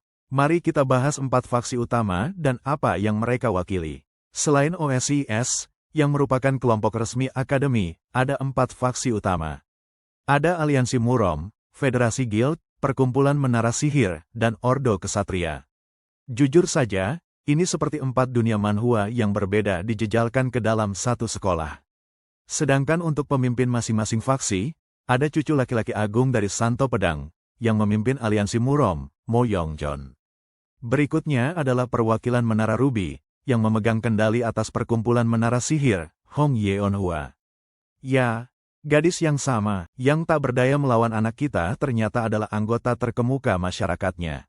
Ketiga, kita punya Federasi Guild, yang dipimpin oleh Druid Park Nari, yang terkenal dengan kucing belang harimaunya. Menariknya, ada anggota lain di guildnya yang tampaknya menyembunyikan kekuatannya. Terakhir, ada Putra Sang Pendekar Pedang. Lihat, benar-benar judul manhwa. Aku tak menyangka Jinran Candle bereinkarnasi ke dunia ini. Lagi pula, Lee Seung-hun mewakili Ordo Kesatria sebagai faksi keempat dan terakhir. Susunannya sangat mengesankan menurut daftar yang dibagikan Byung-chul. Tiba-tiba mereka menyadari bahwa Hyunwoo tidak ada di mana-mana. Byung-chul teringat presiden klub dan segera berlari pergi karena khawatir, meninggalkan Kim Ho bertanya-tanya apa yang terjadi pada pria itu. Dengan kepergian Byung-chul, Kim Ho sendirian bersama Yen yang pendiam. Kim Ho merasa gadis itu sangat terisolasi, dan ia merasa kasihan padanya, jadi ia mencoba memulai percakapan tentang kue yang dibagikan Yen beberapa hari lalu. Kim Ho mengatakan bahwa ia mendapat kupon dari Chun Hye, jadi ia senang untuk membalas kebaikan Yen dengan kue. Kupon itu berubah menjadi kue blueberry yang enak, dan Yen dengan senang hati menerimanya. Sambil makan kue, ia meminta pendapat Kim Ho tentang duelnya melawan Chun Hye dan mengapa Kim Ho berpikir ia kalah. Kim Ho cepat menjawab bahwa peluru mana biasa tak bisa menembus penghalang mana, yang berarti sangat sulit baginya untuk menang melawan penyihir dengan cadangan mana yang besar. Bersamaan itu, Kim Ho yakin bahwa jika Yen mengasah bakatnya untuk memperkuat pelurunya, ia bisa membalik keadaan. Tentu saja, penembak itu tidak tertarik dengan pelatihan mana, dan yang mengejutkannya, pemuda kita mengetahui bahwa Yen belum pernah berlatih mana seumur hidupnya. Penasaran, ia menanyakan proses Yen dalam menciptakan peluru mana, yang membuat Yen tampak bingung. Setelah mendengar jawabannya, Kim semakin penasaran dan bertanya apakah Yen benar-benar belum pernah berlatih menggunakan keahlian peluru sihir, tetapi gadis itu sama sekali menyangkalnya, mengatakan bahwa dia belum pernah mempelajarinya. Jawaban itu membuatnya bingung karena bagi seorang penembak, peluru sihir seharusnya menjadi hal pertama yang dipelajari. Kim tidak bisa tidak bertanya-tanya apakah Yen selama ini mengenai sasarannya hanya berkat insting dan pemikiran bahwa dia mampu melawan Chun Hye tanpa bahkan mengetahui dasar-dasar pelatihan mana membuat kepalanya pusing. Menyadari betapa kurangnya pengetahuan Yen, Kim memutuskan untuk menawarkan bantuan, menjelaskan bahwa begitu dia menguasai kendali mana dan mempelajari keahlian peluru sihir, semuanya mungkin akan terasa jauh lebih mudah baginya. Nantinya, tibalah waktu ujian penempatan. Saat para siswa berkumpul di aula, wali kelas mereka mulai menjelaskan peraturan ujian penaklukan. Berdiri di depan sebuah portal, ia memberitahu mereka bahwa ujian akan berlangsung di dalam ruang bawah tanah yang dikenal sebagai hutan berkabut. Dengan gugup, ia kemudian mulai menjelaskan kondisi khusus ruang bawah tanah tersebut, dimulai dengan peraturan pertama yang disebut nilai tertinggi. Intinya, jumlah monster yang dikalahkan setiap siswa dalam waktu 10 menit akan dihitung sebagai nilai mereka, jadi tujuannya adalah mengalahkan sebanyak mungkin monster sebelum waktu habis. Peraturan kedua disebut zona tetap, dan secara gamblang, ini kurang lebih area terbatas peringkat di mana setiap perlengkapan, setiap atribut, dan pada dasarnya semua hal diturunkan peringkatnya menjadi F. Guru wali kelas memberitahu semua orang bahwa inti mereka pun akan terpengaruh oleh penguncian peringkat ini dan memperingatkan mereka untuk tidak memiliki ide-ide aneh, terutama dalam mengelola mana mereka. Setelah menjelaskan itu, ia mulai memanggil nama satu persatu agar murid-murid dapat menuju ke ruang bawah tanah. Ruangan itu langsung dipenuhi erangan dan keluhan karena sebagian besar dari mereka mulai merengek tentang betapa tidak adilnya peraturan tersebut, yang hanya membuat guru menyadari betapa tidak berdayanya sebagian besar dari mereka. Selain beberapa orang yang cukup mampu seperti Han Somi dan Choi Jong-pei yang mungkin benar-benar punya peluang. Selanjutnya, ia memanggil kelompok berikutnya, yang termasuk Kim dan Yang. Saat mereka bersiap, Kim dengan santai menyarankan Yang untuk mencoba menggunakan senapan dan merekomendasikan menembak bagian kepala siapapun yang berani mendekat. Sementara itu, Chun-hee merasa aneh bahwa seseorang yang bahkan bukan penembak andal malah memberikan saran taktis seolah-olah dia seorang ahli. Setelah itu, mereka berpisah dan Kim masuk ke ruang bawah tanah sendirian. Sudah lama ia tidak mengunjungi tempat ini, jadi ia menganggapnya sebagai kesempatan untuk menguji seberapa kuat ia telah menjadi. Saat penghitung waktu dimulai, ia tak membuang waktu dan mengalahkan goblin yang jelas mengira jebakan kecilnya cukup cerdik. Di hutan berkabut, monster muncul di mana saja, menyulitkan siswa yang belum terbiasa dengan kekacauan. Tapi seperti sistem lainnya, penjara bawah tanah ini bukan tanpa kelemahan, dan Kim tahu kelemahan terbesarnya terletak pada pola tetap yang cenderung berulang. Memikirkan kembali posisi goblin itu, ia menduga itu mungkin bagian dari apa yang disebut pola C. Dengan itu, ia bersiap dengan pisau pendeknya dan melemparkannya tepat pada waktunya, mengenai mata ogre dan menembus tengkoraknya. Untuk sesaat, ia bertanya-tanya apakah, bahkan tidak lagi membutuhkan tongkat, dan menyeringai sambil dengan santai mengambil senjata monster yang jatuh seolah-olah itu hanya pembagian hadiah. Dari situ, ia mulai mengumpulkan poin dengan gila-gilaan dan terjun ke pertarungan tanpa ragu-ragu. Saat ia sedang beraksi, dua troll mengira telah menemukan target yang sempurna dan menyerangnya, tetapi keadaan tidak berjalan sesuai keinginan mereka karena Kim bahkan tidak sedikit pun terkejut. Sebelum pergi, Kim teringat akan fitur ulangan dan dengan cepat menghapus rekaman tersebut, karena tahu bahwa jika sistem sampai menyinkronkan perilaku monster dengan gerakannya yang tepat, itu bisa menimbulkan masalah besar nantinya. Belum sampai 3 menit berlalu, ia sudah poin yang lebih dari cukup untuk memenuhi syarat dan angka subquest. Sebaiknya jangan menarik perhatian ekstra atau yang tidak perlu. Saat ia melangkah keluar, ia melihat Yane berjalan keluar tampak sangat lelah dan bergumam tentang betapa sulitnya di dalam.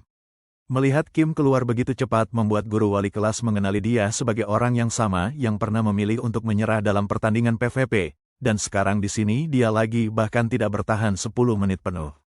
Dalam pikirannya, ia mencemooh apa yang ia anggap sebagai mentalitas yang lemah dan diam-diam mengejek gagasan seseorang seperti Kim yang akan menjadi pemburu naga. Namun penilaian itu berubah sangat cepat ketika ia memeriksa peringkat dan menyadari Kim sudah mencapai tingkat menengah atas. Fakta bahwa seseorang mencapai level itu dalam waktu singkat benar-benar mengacaukan ekspektasinya, karena ini pertama kalinya ia melihat sesuatu seperti ini. Memutuskan untuk terus mengawasi anak ini lebih dekat untuk saat ini, ia memanggil kelompok siswa berikutnya, termasuk Hyun-woo dan yang lainnya. Kim kemudian memeriksa papan peringkat dan menyadari bahwa bahkan bakat-bakat top seperti Lee dan Mo Yang Jon berada di sekitar level Han Somi, yang membuatnya bertanya-tanya apakah Hyun-woo benar-benar bisa melampaui mereka, dan saat itu juga, hal itu terjadi. Hyun-woo meraih peringkat pertama dengan skor tertinggi, membuktikan bahwa ia bukan hanya beruntung. Terkesan dengan hasilnya, Kim memuji temannya begitu ia keluar, namun Hyun-woo cepat-cepat mengalihkan pujian tersebut, mengatakan bahwa itu semua berkat Kim karena telah memberinya kesempatan riset selama pertandingan PvP. Tentu saja, tidak semua orang senang melihat keberhasilan mereka, dan beberapa orang di dekatnya melontarkan komentar sinis tentang Kim, tetapi Hyun-woo mulai kesal sementara Kim dengan santai mengedipkan mata padanya, memberi isyarat untuk mengabaikan komentar tersebut dan menghemat energinya. Ketika Kim bertanya apakah ujian sudah selesai, Hyun-woo menunjukkan bahwa skor Chun-hye belum muncul. Sementara itu, di dalam dungeon, Chun-hye jelas sedang kesulitan karena dikelilingi goblin dan ia hampir tidak mampu memperlambat mereka. Saat itu juga, ia teringat apa yang dikatakan Kim, berkata pada Yane tentang membidik kepala dan memutuskan untuk mencobanya sendiri, menyalurkan mananya ke satu titik padat sambil menarik busurnya untuk tembakan berat. Pada akhirnya, skornya cukup rendah. Dan saat skor itu muncul di depan semua orang, ia menjadi gugup dan bergumam pelan tentang betapa tidak adilnya menunjukkan skornya seperti itu. Guru kelas kemudian mengakhiri ujian dan mengumumkan bahwa hasilnya akan keluar besok, menyuruh semua orang untuk beristirahat sampai saat itu. Setelah memecat kelas, ia langsung menuju ke petugas komputer tanpa membuang waktu sedetik pun dan meminta untuk melihat tayangan ulang ujian penaklukan Kim.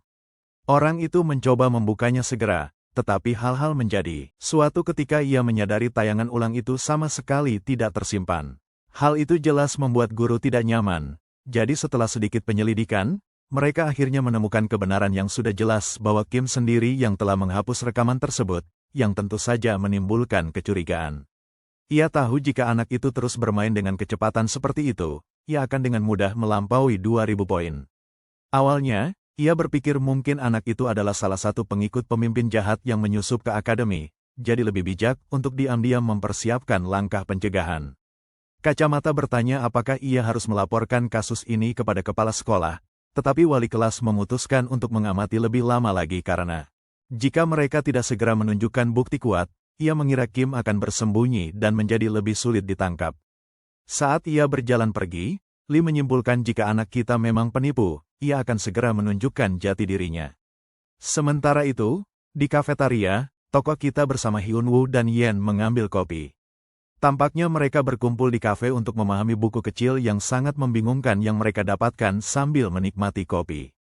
Tokoh kita meminta Hyun-woo untuk mengeluarkan kartu identitas mahasiswa dan memeriksa poinnya.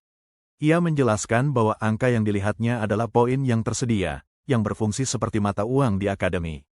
Ia melanjutkan bahwa poin dapat diperoleh dari pencarian ruang bawah tanah seperti yang tertera dalam buku. Dan meskipun bisa digunakan untuk membeli barang atau jasa, juga bisa membeli rekaman yang dapat diakses tepat sebelum siswa meninggalkan ruangan, termasuk tayangan ulang siswa lain. Saat ia memamerkan tayangan ulang Soman yang dibelinya seharga 100 poin. Melihat rekaman gadis berambut biru mudah diakses membuat Hyun-woo benar-benar tercengang. Kim mengatakan karena Hyun-woo memiliki skor yang bagus, rekamannya mungkin terjual dengan harga tinggi juga, dan itulah yang terjadi. Hyun-woo terkejut saat ia mendapatkan 300 poin dari orang-orang yang membeli tayangan ulang aktivitasnya di ruangan tersebut. Teman Kim langsung menyadari bahwa itu sebenarnya sangat merugikan karena siswa lain dapat menganalisisnya dan menemukan kelemahannya. Dia mengatakan pada Hyun-woo bahwa meskipun dia beruntung karena aturan khusus di dalam dungeon, semua orang akan segera tahu bahwa inti kekuatannya sangat lemah, tetapi karena nilai poinnya sangat tinggi, taruhan itu sepadan. Kemudian, pahlawan kita mengungkapkan bahwa ada ruang pelatihan khusus di mana-mana sangat padat, sehingga memungkinkan dia untuk berlatih dan berkembang lebih cepat. Hyun-woo melompat dari kursinya karena takjub bahwa tempat seperti itu bahkan ada. Tetapi Kim menyuruhnya untuk tidak terlalu bersemangat karena ada syarat ketat untuk masuk. Hyun-woo langsung menebak bahwa mungkin biayanya sangat mahal, dan dia memastikan bahwa biayanya 500 poin untuk hanya 6 jam. Tidak butuh rindu agar temannya menyadari bahwa jika ia pergi ke sana setiap hari, ia akan jauh lebih miskin daripada para tunawisma di jalanan. Maka temannya bertanya apakah ada cara lain, dan teman kita ini dengan bersemangat mengatakan mereka bisa membeli tiket musim, yang diberikan kepada klub-klub teratas, artinya mereka harus merebut tempat itu dari seseorang seperti Mo Yang John di klub pedang, yang tampaknya mustahil. Jadi Hyun-woo cepat-cepat menyerah, tetapi Kim memberitahunya bahwa ia bisa membantunya dan akan meminta balasan. Dengan seringai licik, ia mengatakan ingin Hyun-woo menjelajahi ruang bawah tanah terdalam begitu ia cukup kuat, dan menjelaskan bahwa tempat itu sangat berbahaya dibandingkan hutan berkabut yang baru saja mereka kunjungi. Tanpa ragu, Hyun-woo menegaskan bahwa ia memiliki semangat seorang pejuang, jadi tidak ada keraguan ia akan menerima tawaran itu. Mendengar itu, Kim menyuruhnya untuk berlatih sekuat tenaga, mengatakan bahwa ia akan mendapatkan season pass untuknya dalam 2 minggu. Setelah itu, ia pergi ke bengkel untuk membuat kesepakatan rahasia lainnya. Di dalam, ia melihat seorang yang jarang keluar rumah sibuk bekerja dalam ruangan gelap yang memintanya untuk menyatakan maksud kedatangannya. Anak muda itu dengan sopan menyapa seniornya dan mengatakan bahwa ia ingin bergabung dengan klub teknik sihir. Sehingga orang itu bertanya mengapa ia langsung ke bengkel 4 dan bukan bengkel 1, dan ia menjawab bahwa orang-orang dari bengkel 1 yang mengirimnya ke sini, membuat seniornya sangat kesal. Orang itu langsung, atasannya menyuruhnya untuk mengatakan apa yang diinginkan dan pergi saja daripada terus mengganggu. Saat dia berbalik, Kim memperhatikan bahwa atasannya memiliki keahlian teknik sihir peringkat B dan dengan senang hati menyalinnya tanpa meminta izin. Setelah itu, dia melihat-lihat mencari sesuatu, dan saat matanya menemukannya, seringai licik muncul di wajahnya. Dia mengambil kubus biru mengkilap dan bertanya pada atasannya apakah itu berharga. Pria itu mengatakan bahwa itu sampah yang cukup tidak berguna karena begitu kompleks sehingga tidak ada yang bisa mereplikasi sesuatu yang serupa. Jadi anak muda itu bertanya apakah dia boleh memilikinya dan mengatakan dia merasa tidak enak mengambilnya secara gratis. Jadi dia menawarkan untuk menukarnya dengan reagen katalis sebagai gantinya. Karena meskipun barang tersebut bukan masalah besar, itu sesuatu yang selalu dibutuhkan seorang insinyur. Seperti yang direncanakannya, senior itu dengan senang hati menukarnya dan menyuruhnya untuk merahasiakan kesepakatan kecil mereka, dan kawan saya tersenyum saat keluar sambil melihat si bodoh berselebrasi, mengira dia baru saja menukar katalis bernilai 1000 poin dengan barang rongsokan. Tiba-tiba, sebuah kues opsional muncul untuk Kim, dan dia cepat-cepat menerimanya meskipun itu merepotkan, tetapi yang tidak banyak orang tahu adalah hadiah untuk kues murahan itu adalah item S-Rank yang disebut kubus kehidupan.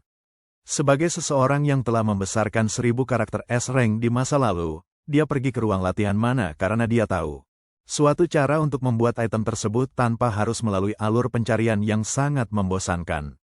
Dengan menggunakan keahlian amplifikasi untuk meningkatkan rekayasa sihir peringkat B hasil duplikasinya ke peringkat S, ia mulai menyelesaikan Rubik's Cube 10x10 dalam waktu hanya 60 detik. Normalnya dibutuhkan sekitar 3 hari untuk menyelesaikannya, tetapi ia berhasil membuat kemajuan signifikan hanya dalam 1 menit. Setelah itu, ia sepenuhnya fokus dan mengembangkan inti kekuatannya melalui meditasi terkonsentrasi selama 1 jam penuh, dan terus mengikutinya dengan 1 menit mengerjakan kubus secara berulang tanpa henti, karena ia harus mendapatkan kubus kehidupan sebelum Jumat untuk tepat waktu menghadiri acara yang sangat istimewa. Keesokan harinya di kelas, ia terkejut mendapati Yain datang lebih awal sementara Hyunwoo terlambat tanpa alasan, namun ia segera teralihkan oleh serangan kue dinosaurus kejutan dari Yain. Saat ia sangat menyukai kue dinosaurus Yain yang renyah, Hyunwoo akhirnya muncul dan menanyakan bagaimana pelatihan khusus kemarin. Dengan senyum lebar, Hyunwoo mengatakan itu luar biasa dan ia yakin akan segera berhasil. Mendengar itu, Kim berjanji akan segera membeli tiket musiman, sementara Yain merasa sangat kecewa karena Hyunwoo menyebut kue beruangnya yang menggemaskan sebagai kue dinosaurus. Lalu wali kelas mereka memasuki kelas dan mengumumkan bahwa pertarungan selanjutnya akan diadakan di arena, dan batas waktu akan diperpanjang menjadi 10 menit penuh, jadi mereka sebaiknya memanfaatkan setiap momen dengan bijak. Ia juga menjelaskan bahwa setiap siswa tahun pertama harus menyelesaikan 3 pertandingan dalam seminggu, dan skor mereka akan sangat berkurang jika menolak untuk ikut serta. Mendengar itu, Kim diam-diam tersenyum penuh antisipasi untuk acara yang telah lama ia nantikan dan berpikir ini akhirnya saatnya untuk mengungguli pesaingnya. Dia memeriksa panel sistem dan melihat sebuah submisi yang meningkatkan hadiah berdasarkan jumlah kemenangan yang dia dapatkan setelah memainkan 3 pertandingan PvP. Karena itu, kali ini dia tahu dia tidak boleh kalah dan tak punya pilihan lain selain menang. Dia mengajak Hyunwoo ke arena bersamanya, tetapi sebelum dia bisa pergi, Yain memegang lengannya dan mengatakan bahwa dia hari ini sedang tidak sibuk. Semua orang di sekitarnya menatap mereka, mengira akan ada lamaran, tetapi harapan mereka langsung pupus ketika mereka menyadari bahwa itu hanya tentang sesi latihan yang telah mereka rencanakan. Kemudian di sore hari ketika arena benar-benar kosong dan Kim sedang bercanda dengan temannya, seorang pria berambut merah bernama Ji Hong tiba-tiba masuk dan mulai mengejeknya karena menyerah dalam pertarungan melawan Nona Song. Dia menyebut Kim pengecut yang langsung membuat Hyunwoo marah lagi, tetapi Kim dengan tenang mengabaikannya dan mencegah situasi menjadi lebih buruk. Namun, Kim tak berniat bermurah hati pada si rambut merah dan mulai memprovokasinya dengan mengatakan bahwa mereka berdua mendapat nilai sama di ujian penempatan. Hal itu membuat Ji Hong semakin marah, ia berteriak betapa menghinanya dibandingkan dengan seorang pengecut, dan untuk membuktikan perkataannya, ia menantang Kim untuk duel 1 lawan 1 di tempat itu juga. Kim menerimanya tanpa ragu, jelas menikmati situasi yang berjalan sesuai keinginannya. Ji Hong menyerbu dengan berpikir ia bisa mengakhiri pertandingan dengan 1 gerakan kuat, tetapi Kim selalu selangkah lebih maju dan menangkapnya dengan mantra burung kolibri, melumpuhkannya seketika. Ia bahkan mengejek Ji Hong karena terjebak oleh trik yang sama untuk kedua kalinya. Terutama setelah dipermalukan oleh gadis petir beberapa waktu lalu. Kim mengatakan bahwa setidaknya ia lebih berbelas kasihan daripada Song Chun Hye dan mengakhiri pertarungan dengan mengalahkannya secara bersih, bahkan setelah mengalami kekalahan yang cukup telak. Si rambut merah menolak mengakui kekalahan dan bersikeras bahwa pertandingan kedua akan berakhir berbeda. Kim menurutinya dan kembali bertarung, tetapi hasilnya tetap sama, dengan Ji Hong berakhir lebih buruk dari sebelumnya. Masih belum mau menyerah, Ji Hong menantangnya lagi, jelas bersemangat untuk membalikkan keadaan.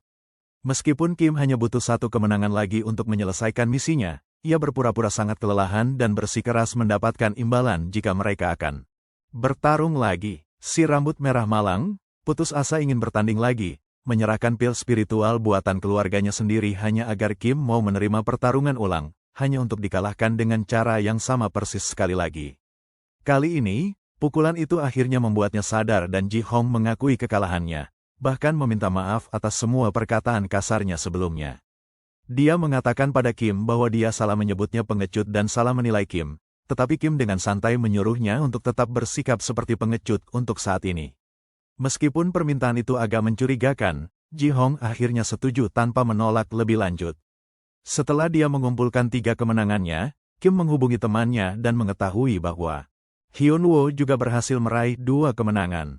Hyun Woo mengatakan ia masih memiliki 1 pertandingan lagi dan menyuruh Kim untuk pergi duluan sementara ia menyelesaikan urusannya. Kim kemudian menuju ruang pelatihan di mana ia mulai berlatih dengan Yane, dengan sabar mengajari dasar-dasar sihir peluru dan membantunya menjadi lebih kuat. Gadis itu ternyata cepat belajar, dan cara ia menyerap semua hal membuat Kim benar-benar terkesan.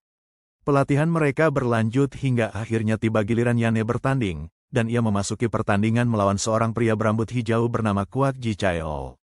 Pria itu mencoba bertindak cerdik dengan memanfaatkan medan untuk bersembunyi, tetapi Yane hanya tersenyum dan mengalahkannya dengan mudah. Seutas kawat, mengamankan kemenangan mudah dan bersih untuknya. Malam itu juga, guru kelas memeriksa ulang tayangan pertandingan dan menyadari beberapa hal yang janggal.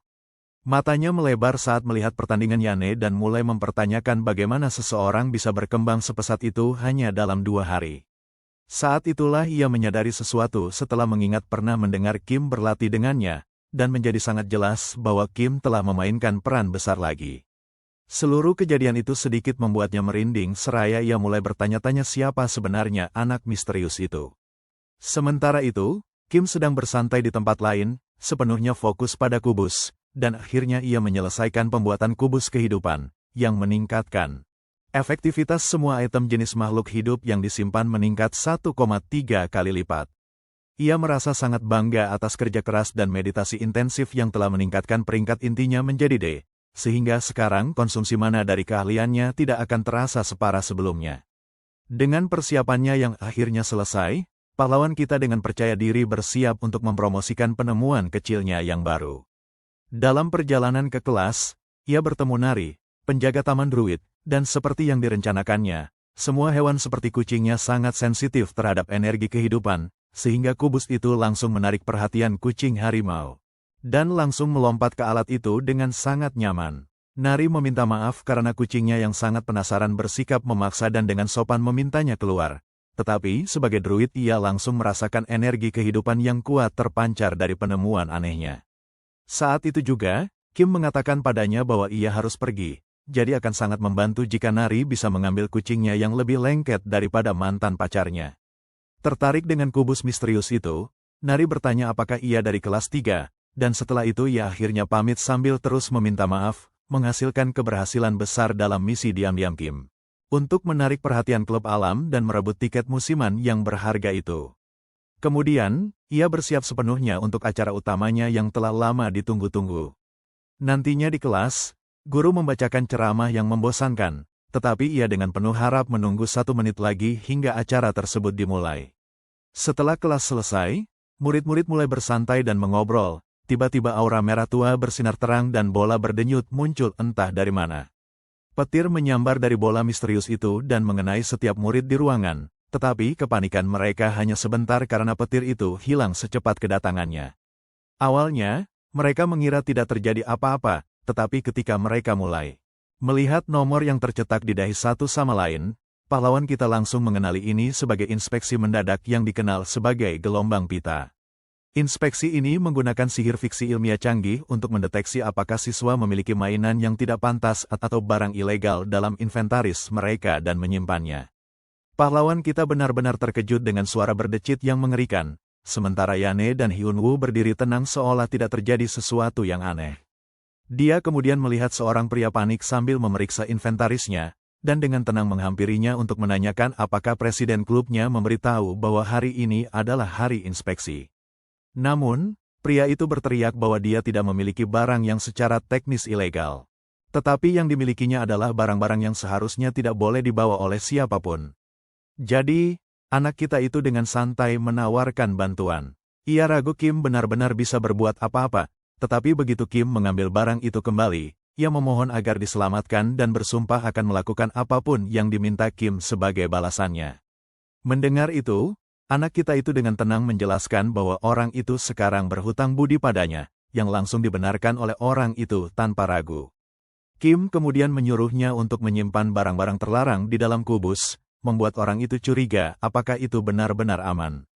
Bersembunyi di bawah meja seperti dua orang yang mencurigakan, anak kita itu berkata, "Ambil saja atau tinggalkan saja." Mendengar langkah kaki semakin dekat, ia panik dan cepat-cepat memasukkan semua barang terlarangnya ke dalam kotak ajaib tanpa sepatah kata pun. Tiba-tiba, Chun-hee masuk dengan dramatis dan berteriak kepada semua penjahat itu untuk berhenti di tempat. Ia langsung melihat anak-anak laki-laki yang bersembunyi di bawah meja dan menuntut penjelasan tentang apa yang mereka sembunyikan. Tetapi pahlawan kita dengan santai bangkit dan menjawab bahwa mereka hanya sedang mengobrol, dan itu bukan urusan Chun-hee. Pria dengan nomor di dahinya mendukungnya, bersikeras bahwa mereka tidak melakukan hal mencurigakan, tetapi Chun-hee menyuruhnya untuk mengosongkan sakunya dari barang-barang mencurigakan apapun yang dibawanya. Kemudian ia menoleh ke Kim dan menyuruhnya untuk ungkap juga apapun yang dia sembunyikan, karena bola itu tidak berbohong, dan dia terperanjat ketika bola itu sama sekali tidak bereaksi. Dengan bingung, dia menatap sementara Kim permisi dan pergi, merasa cukup puas karena berhasil mendapatkan kubus kehidupan tepat waktu untuk Jumat, karena menunjukkan kegunaan satu-satunya benda yang dapat melewati gelombang pengaman akan memberinya kekuatan tawar-menawar yang serius. Setelah kelas, dia berjalan kembali melalui lorong dengan orang yang sama, yang tidak henti-hentinya berterima kasih karena dia mungkin sudah tidak bernapas lagi jika ketahuan membawa barang-barang berbahaya yang dimilikinya. Dengan senyum nakal, Kim dengan santai mengingatkannya bahwa dia belum tepatnya melakukannya secara gratis. Anak kita kemudian menyuruhnya langsung menemui ketua klubnya untuk mengambil barang-barang itu, dan orang itu gugup mengakui bahwa wanita itu sebenarnya sudah ingin bertemu dengannya sejak lama. Kau tahu, Guild Pencuri bertanggung jawab memindahkan semua barang ilegal di seluruh Akademi Pembunuh Naga, dan tepat di pintu, anak kita melihat orang itu polos menyapa bosnya, hanya untuk kemudian ditendang tepat di wajah karena membuatnya bekerja di hari libur. Dia kemudian memukul orang malang itu, mengatakan bahwa orang itu telah membuang-buang waktu luangnya yang berharga. Melihatnya memarahi orang itu, Kim akhirnya menyapa untuk mengingatkannya bahwa dia masih berdiri di sana. Dot dan wanita itu langsung tenang dan memperkenalkan dirinya sebagai Gyu-yung, presiden klub pencuri. Ia langsung beralih ke mode bisnis dan meminta pemuda itu menunjukkan benda yang diklaim dapat sepenuhnya melewati sistem gelombang siaran. Melihat kubus kehidupan dari dekat, ia tak percaya benda itu benar-benar ada seperti yang dirumorkan, dan ia bahkan mengakui bahwa ia sangat tertarik untuk memilikinya saat itu juga.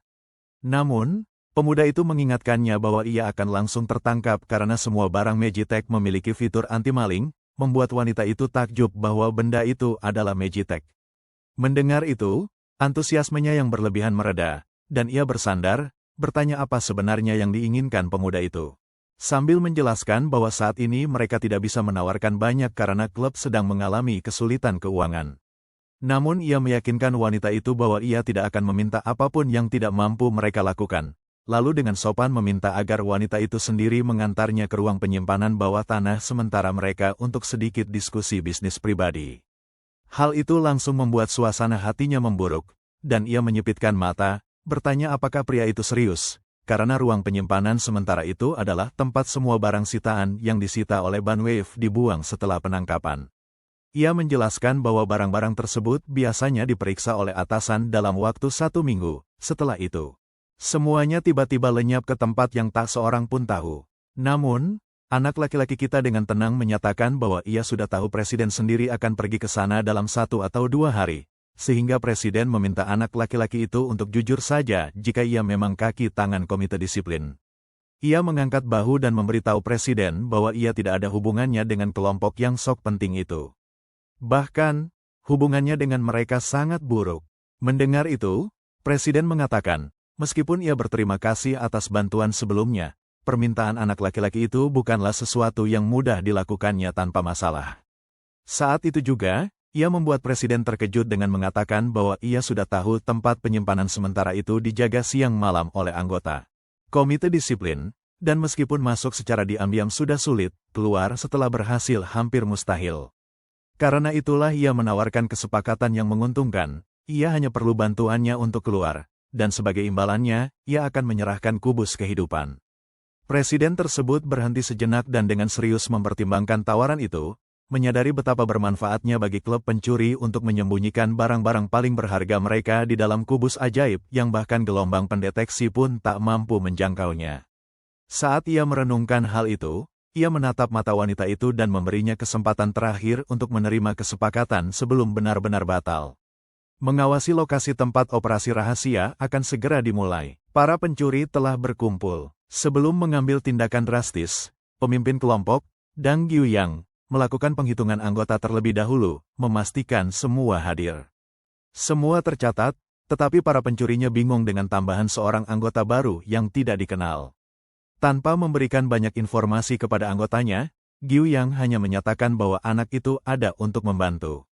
Tentu saja, para pencuri senior meragukan anak laki-laki itu.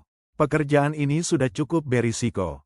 Menambahkan anggota baru bisa memperburuk keadaan. Devon, teknisi kelompok, dan dukungan dari luar lokasi memverifikasi bahwa persiapan sudah selesai.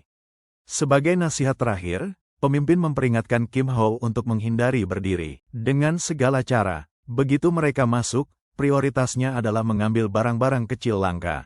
Menghidupkan kaki mereka dengan kekuatan bayangan, klub pencuri itu menyerbu. Teknik itu disebut langkah senyap, teknik pergerakan peringkat B yang praktis. Sejak Live Cube dibuat, Kim Ho merasa bebas untuk menghapus rekayasa sihir dari slot keahliannya dan menggantinya dengan keahlian siluman yang penting. Melihat klub tersebut menggunakan teknik itu sudah cukup. Sementara itu, penjaga tunggal yang bertugas di pintu masuk sama sekali tidak siap dengan apa yang akan terjadi. Tiba-tiba, ia melihat kupu-kupu aneh berterbangan di sekitarnya. Saat ia menyadari ada sesuatu yang mencurigakan, kupu-kupu itu sudah meledak. Berubah menjadi zat penghambat melalui penerbangan yang terselubung. Itu adalah alat yang sempurna untuk menangani penjaga yang tidak siap tanpa menimbulkan cedera serius. Di gedung tua ini, lantai 3 diam-diam menyimpan banyak harta rampasan. Wajar saja pihak berwenang menempatkan banyak mantra pengamanan di sekitar tempat itu. Setelah melewati sebagian besar jebakan tersebut, kelompok itu terlihat oleh seorang penjaga patroli di dalam. Patroli itu mencoba mengangkat tongkatnya, tetapi dengan cepat diikat dan dilumpuhkan oleh si kembar pencuri. Setelah itu, mereka bertemu lebih banyak penjaga, dan kelompok itu dengan cepat dan efisien menangani petugas keamanan tanpa perlu menumpahkan darah. Mereka akhirnya sampai di sudut terakhir menuju ruang penyimpanan sementara. Sebelum memasuki tempat penyimpanan utama, Dang Guiyang mengeluarkan sebuah artefak untuk pengecekan terakhir. Melalui kaca ajaib, ia melihat seorang goblin yang tampak bermasalah menjaga pintu ruang penyimpanan itu sendiri. Dia adalah petarung tingkat lanjut tahun ketiga yang menggunakan kapak peringkat A bernama Penebas Neraka. Bagi pencuri seperti Guiyang, ini adalah pertarungan terburuk yang mungkin terjadi. Sepertinya Kim Ho harus turun tangan dan memberikan bantuan lebih awal malam ini. Ia menoleh kepada pemimpin perempuan dan memastikan apakah ia memiliki mimpi bayangan dalam daftar keahliannya.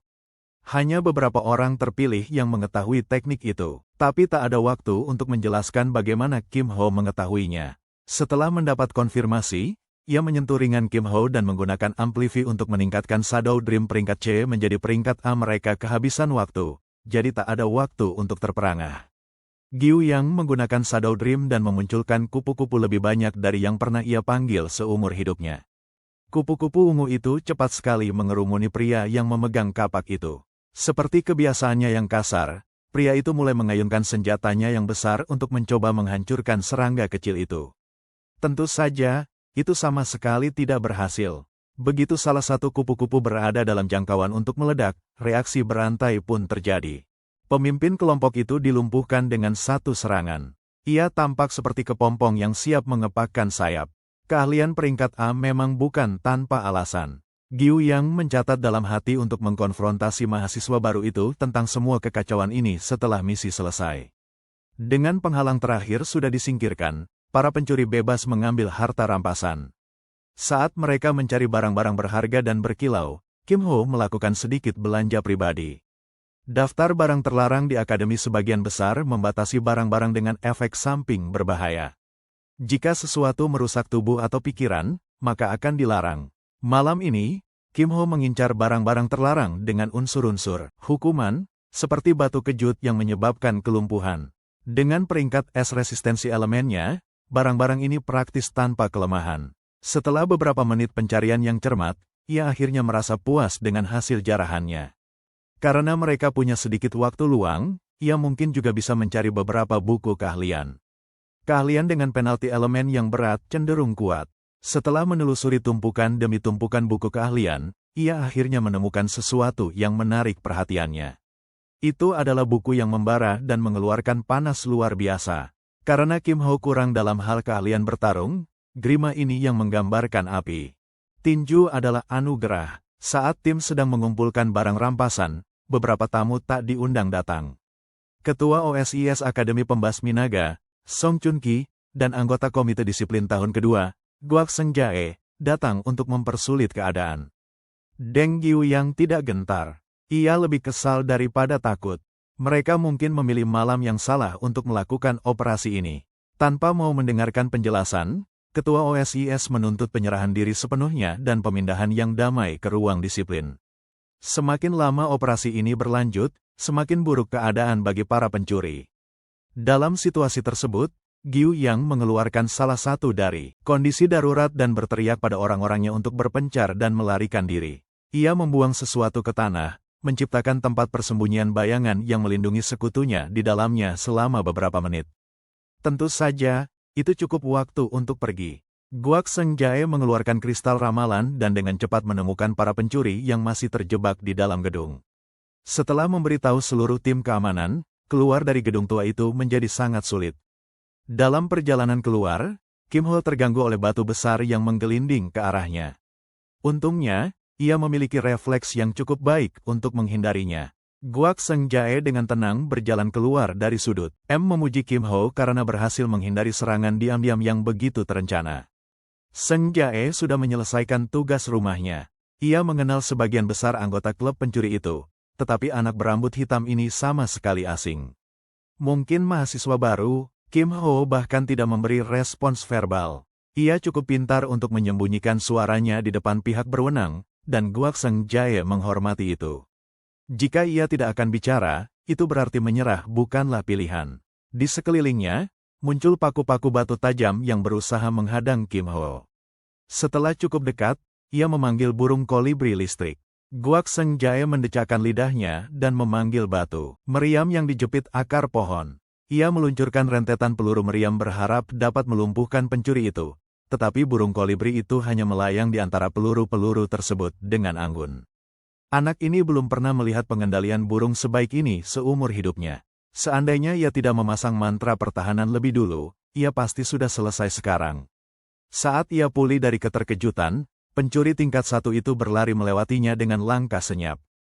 Sayangnya bagi Kim Ho, ia terpaksa mengambil satu-satunya jalan keluar, dan jalan itu ternyata dipenuhi jebakan maut berupa meriam batu lainnya. Guak Seng Jae meledakkan rentetan lain, tampaknya berniat memberi contoh kepada mahasiswa tingkat 1 ini.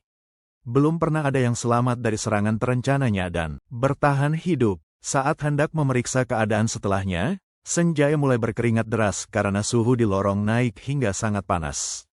Hal terakhir yang dilihatnya adalah seorang pencuri dengan kepalan tangan yang menyala bagaikan berasal dari neraka. Merasa tertekan menyaksikan keahlian terlarang itu, Seng Jae menuangkan seluruh mana yang dimilikinya untuk membentuk dinding batu darah 3 lapis yang kokoh. Teknik pertahanan mewah itu ternyata sangat lemah menghadapi pukulan Kim Ho yang membara. Kim Ho melancarkan pukulan neraka dengan keahlian yang luar biasa, menghancurkan dinding dan membuat Seng Jae terpental. Kali ini, dia beruntung dan berhasil, tetapi mengendalikan keahlian terlarang. Keterampilan itu lebih sulit dari yang dia duga. Pengendalian kekuatan khususnya sangat sulit. Untungnya, Dia berhasil mengendalikan diri tepat waktu sehingga tidak menyebabkan cedera serius pada orang itu. Sekolah mungkin tidak akan ikut campur, tetapi Menara Sihir Zamrud dan Komite Disiplin tidak akan tinggal diam. Mereka yang usil akan bekerja keras untuk mengungkap identitas Kim Ho. Walau begitu, mereka tidak akan menemukan apapun. Tiba-tiba, suara langkah kaki yang tertarik oleh keributan semakin dekat. Itu adalah isyarat bagi Kim Ho untuk pergi. Saat dia diam-diam meninggalkan tempat kejadian, anak-anak disiplin tahun pertama tiba.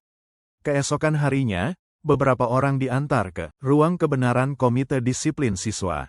Duduk di kursi panas, Dang Gyuyang berakting dengan sangat meyakinkan sambil mengaku tidak bersalah. Ia telah berada di bawah pengawasan cukup lama hingga membuat ketua OSIS menyerah dan meninggalkan ruangan. Ketua Komite Disiplin, Oh Se-hon, mengambil alih proses interogasi dengan pendekatan yang lebih lembut.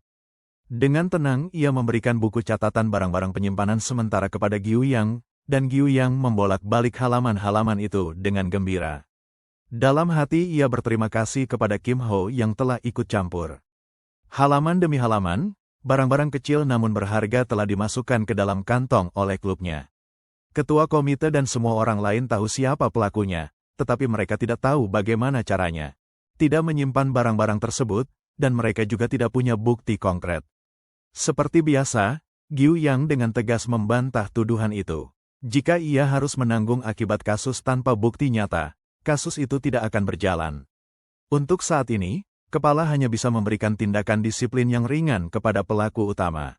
Setelah meninggalkan ruang kebenaran, ia bertemu dengan anggota komite disiplin lainnya. Menghitung jumlah orang di dalam ruangan, tampaknya ada satu anggota inti yang kurang.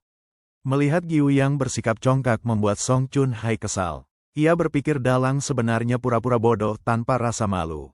Sampai pada titik puncak kemarahannya, Chun Hai memarahi tentang salah satu pencuri yang menggunakan sesuatu yang sangat berbahaya seperti pukulan inferno untuk mengirim senior Guak Seng Jae ke ruang perawatan. Sebenarnya, Gyuyang tidak mengerti apa yang gadis itu bicarakan, tetapi jika harus menebak, hanya ada satu orang dalam operasi itu yang cukup terampil untuk menggunakan teknik terlarang. Setelah diinterogasi, ketua klub langsung pergi ke klub dan memeriksa tangan Kim Ho. Anehnya, tangannya tampak baik-baik saja, tanpa bekas luka bakar sama sekali.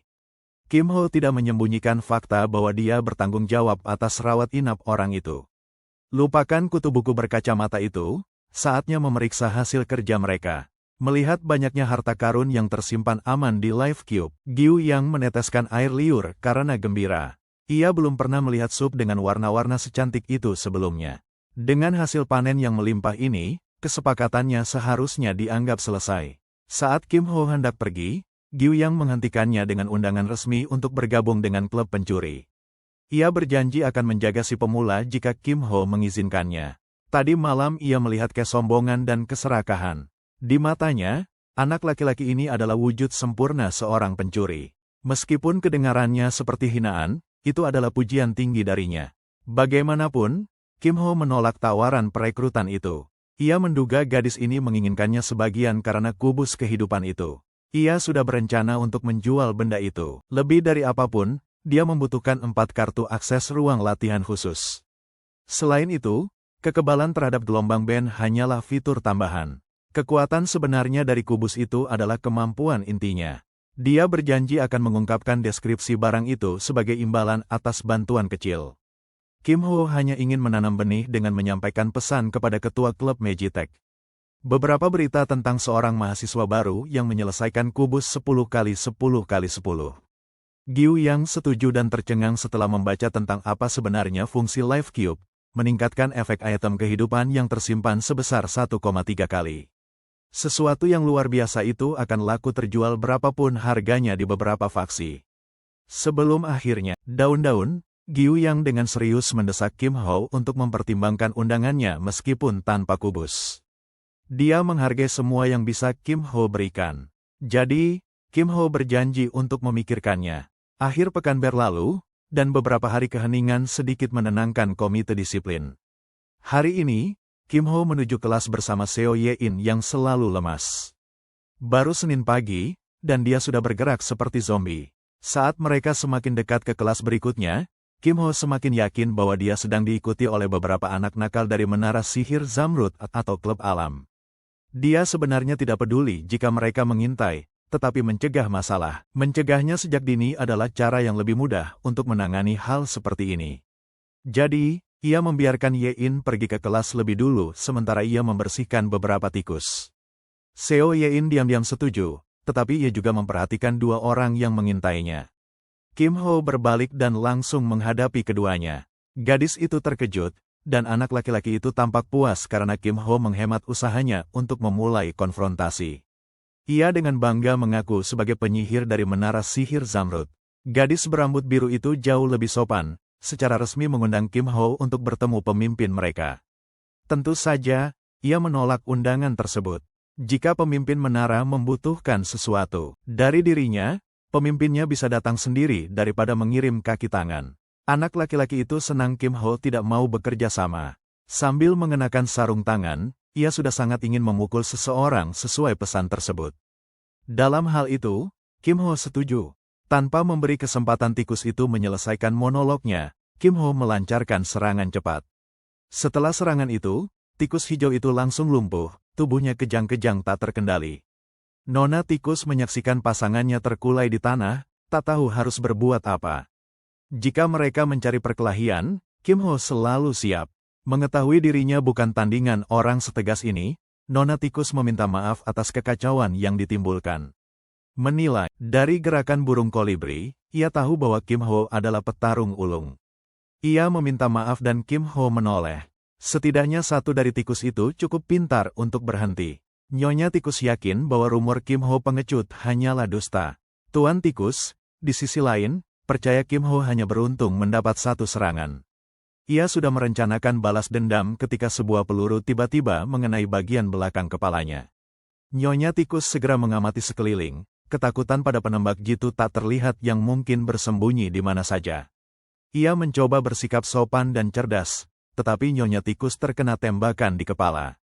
Zamrud, perwakilan Menara Sihir berhasil dinetralisir. Di kelas, instruktur membahas bagaimana penjara bawah tanah dirancang untuk melemahkan siapapun yang masuk. Kehabisan sumber daya di dalamnya sama artinya dengan kegagalan. Yang mengejutkan, Ko Yein datang ke tempat duduknya lebih lambat dari Kim Ho. Mungkin karena ia sibuk menangani beberapa orang di luar. Akhirnya, instruktur mengumumkan bahwa ujian penyerbuan berikutnya akan berupa format serangan waktu. Penjara bawah tanah permukaan dapat dicoba berkali-kali dalam mode latihan, tetapi kalian hanya punya satu kesempatan untuk yang sebenarnya. Untuk serangan waktu, kalian harus melumpuhkan target dan menghancurkan totem dalam waktu 5 menit untuk dinyatakan lulus. Mahasiswa didorong untuk berlatih rute mereka yang paling efisien sebelum penyerbuan langsung dimulai. Karena ini tantangan duo, Shin Byung-chul segera berpegangan pada peraih nilai tertinggi ujian terakhir, Go Byun-woo. Kim Ho memberi orang itu izin untuk berpasangan dengan salah satu teman mereka yang lain. Tampaknya pasangannya sudah ditentukan begitu instruktur mengumumkan. Ko Yein berpegangan pada lengan bajunya sambil menyatakan bahwa mereka berdua sudah berpasangan. Tepat ketika Anda mengira hukuman Nona dan Tuan Tikus sudah selesai, kita mengalihkan perhatian ke Menara Sihir Emerald. Seorang pria berkepala dingin dengan kekuatan untuk mengendalikan pohon-pohon melampiaskan amarah dan frustrasinya pada anak buahnya. Saudaranya, seorang petugas disiplin, dipukuli oleh seorang pencuri. Smoothhead berhasil mengendalikan emosinya, melepaskan Tuan Rat sebelum keadaan menjadi lebih buruk. Duduk di singgasananya dari kayu, Smoothhead larut dalam firasat buruknya. Presiden Menara Sihir Emerald, Mok Jung-hwa, berencana bertemu Kim Ho yang terkenal itu atas saran Presiden Klub Alam, Ha Su-yeon. Reputasi menara tersebut sedang jatuh. Mungkin mereka bisa sedikit bangkit kembali jika mendapatkan kubus aneh itu. Jung-hwa berencana menerimanya sebagai pembayaran atas penghinaan terhadap Emerald. Mendengar rencana bosnya, Tuan Rat tanpa berpikir panjang menawarkan diri untuk ditugaskan kembali demi kesempatan menebus kesalahannya. Ia bersikeras bahwa ia hanya ceroboh. Pertama kali, Jung-hwa bersedia memberinya kesempatan penebusan, tetapi kegagalan akan berakibat pada pengusiran dari klub. Meskipun taruhannya tinggi, Tuan Rat dengan percaya diri menerima misi tersebut. Sebagai tindakan pencegahan, Mok Jung-hwa setuju untuk meminjamkan golem kepada Tuan Rat untuk membantu mengatasi mahasiswa baru yang misterius itu. Sementara rencana sedang disusun di Menara Emerald, anak kita berlarian di Rawa Goblin bersama Seo Yein. Ini adalah latihan pertama mereka, hanya percobaan untuk merasakan tantangan waktu. Untuk mendapatkan hadiah utama di Dungeon Solo dan Duo, sistem memberikan Kim Ho kurang dari semenit untuk menyelesaikan kedua tes. Dungeon Solo tidak akan menjadi masalah karena dia bisa mengerahkan seluruh kemampuannya di sana. Penilaian Duo sedikit lebih rumit. Jika dia mengajarkan Seo Yein pola tetap rawa yang penuh goblin ini, speedrunning akan mudah. Namun, memberinya cheat code seperti itu tidak akan membantunya berkembang secara alami. Dia akan lebih diuntungkan dengan berlatih rotasi dan rute sendiri. Beberapa menit berlari dan menyerang kemudian, duo tersebut akhirnya tiba di sarang goblin yang tergenang air, bos rawa itu. Sebelum menyerang, Kim Ho bertanya pada rekannya apakah dia ingin menggunakan manuver penghindaran atau langsung menyerang penuh. Mengalahkan bos memberi tim 120 poin bonus. Dengan begitu, hadiah lezat sudah menunggu, bagaimana mungkin kau tak mengambil risiko? Kim Ho mengambil posisi terbaik untuk mendukung DPS Yein menggunakan kendali yang diberikan Hummingbird. Sayangnya, monster bos itu cukup cerdas untuk tidak terkena serangan langsung. Namun demikian, perhatian goblin banjir teralihkan, memberi Yein kesempatan menembak tepat sasaran dengan senjatanya. Setelah menarik pelatuk, ia mengenai bagian belakang kepala goblin itu. Peluru sihirnya tak cukup kuat untuk menembus dan membunuhnya dalam satu tembakan. Justru, hal itu membuat bos lebih agresif dan tak terduga. Dengan liar mengayunkan pedangnya, goblin banjir mengalihkan serangannya ke penembak jitu. Dalam jarak dekat jangkauan, keuntungan senapan menjadi hilang sama sekali. Meski begitu, Seo Yein sama sekali tidak panik. Ia dengan tenang membidik dan menembak. Sebagian kepercayaan dirinya berasal dari kepercayaannya pada Kim Ho, yang selalu mengambil langkah tepat pada waktu yang tepat. Dengan menggunakan amplifikasi pada dirinya sendiri, peringkat Hummingbird telah dinaikkan dari peringkat E ke C untuk waktu terbatas. Akibatnya, burung itu menjadi lebih besar dan lebih menonjol. Tegangannya lebih tinggi, dan sifat paralisa yang dimilikinya pun jauh lebih kuat. Dengan goblin yang benar-benar tertegun di bidikannya, Yein membidik tembakan brutal sejauh 5 meter. Latihan, lari pertama sangat sukses. Setelah dijumlahkan poin eliminasi, sisa waktu, dan bonus penyelesaian, duo ini mencetak 649 poin. Mereka memangkas waktu terbaik mereka jauh lebih banyak daripada percobaan pertama, dan masih ada ruang untuk perbaikan. Sebelum mengulang, Yein meminta pasangannya untuk menunjukkan lagi teknik tembakan ajaib itu. Setelah menghabiskan semakin banyak waktu bersamanya, Kim Ho menyadari betapa kompetitifnya gadis ini. Ia jelas kesal karena bos goblin itu tidak jatuh saat ia mendapat kesempatan bagus pertama kali. Karena ia ingin berlatih bagian-bagian tertentu dalam permainannya, akan lebih baik pergi ke pusat pelatihan. Di lapangan tembak, Kim Ho menyusun rencana latihan yang luas tentang keterampilan yang disebut pelepasan sihir. Saat ini, kualitas tembakan sihir pasangannya sudah sangat baik. Namun, dia hanya menggunakannya sebagai alat dan tidak lebih, sehingga membuang potensi sebenarnya. Untuk demonstrasi sederhana, ia membentuk peluru sihir dan berpura-pura tangannya adalah pistol sihir. Dengan cara ini, ia dapat menunjukkan demonstrasi pelepasan sihir cepat yang lebih detail dengan gerakan jentikan yang tepat waktu. Inilah prinsip inti dari pelepasan sihir. Mirip dengan menembakkan sihir biasa, tetapi pemahaman terhadap penyesuaian-penyesuaian kecil dapat benar-benar mengubah teknik dan kekuatannya secara drastis. Mengikuti instruksinya, Seo Yein mencoba meniru demonstrasi pistol jari Kim Ho. Saat ia mencoba mengirimnya ke depan, peluru itu anehnya melesat ke belakang. Untuk seorang penembak ulung, ia anehnya kekurangan dasar-dasar menembak. Untuk sedikit menurunkan kesulitan, mereka menurunkan level latihan menjadi hanya menembakkan tembakan mana, bukan membentuk peluru. Tugas Seo Yein adalah menyempurnakan tembakan mananya, sementara Kim Ho mengambil sesuatu untuk makan malam. Saat ia hendak pergi, ia menawarkan kartu hitam untuk membayar makanannya. Dilihat dari kilauan kartu itu, Seo Yein pasti seorang wanita muda kaya raya. Sesampainya di kantin, Kim Ho memanfaatkan dana tak terbatas itu dan memesan sedikit dari semuanya. Saat ia sedang memesan di konter, pendekar pedang itu, Han Soman, memperhatikannya dari seberang ruangan. Song Chunha menoleh dan mematahkan garpu logam yang dipegangnya menjadi dua. Menenangkan diri, Ini sebenarnya kesempatan sempurna untuk memastikan sesuatu yang telah mengganggunya selama beberapa hari.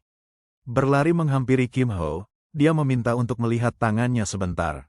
Pencuri tak dikenal yang menggunakan tinju neraka saat kejadian di gudang masih berkeliaran. Bayangkan betapa terkejutnya Chun Ha saat mendengar bahwa pencuri itu adalah ahli dengan keahlian seperti burung kolibri, seseorang yang terhubung dengan klub pencuri. Dia kebetulan mengenal seseorang yang sangat cocok dengan kriteria tersebut. Menyembunyikan permintaan anehnya sebagai latihan membaca telapak tangan, Chun Ha sangat ingin memeriksa apakah Kim Ho memiliki bekas luka bakar di tangannya. Ia tampak gugup, ikut bermain dalam permainan polos gadis itu. Maka, ia mengangkat tangannya dan membiarkan Chun Ha mengamati dan memeriksa semaunya.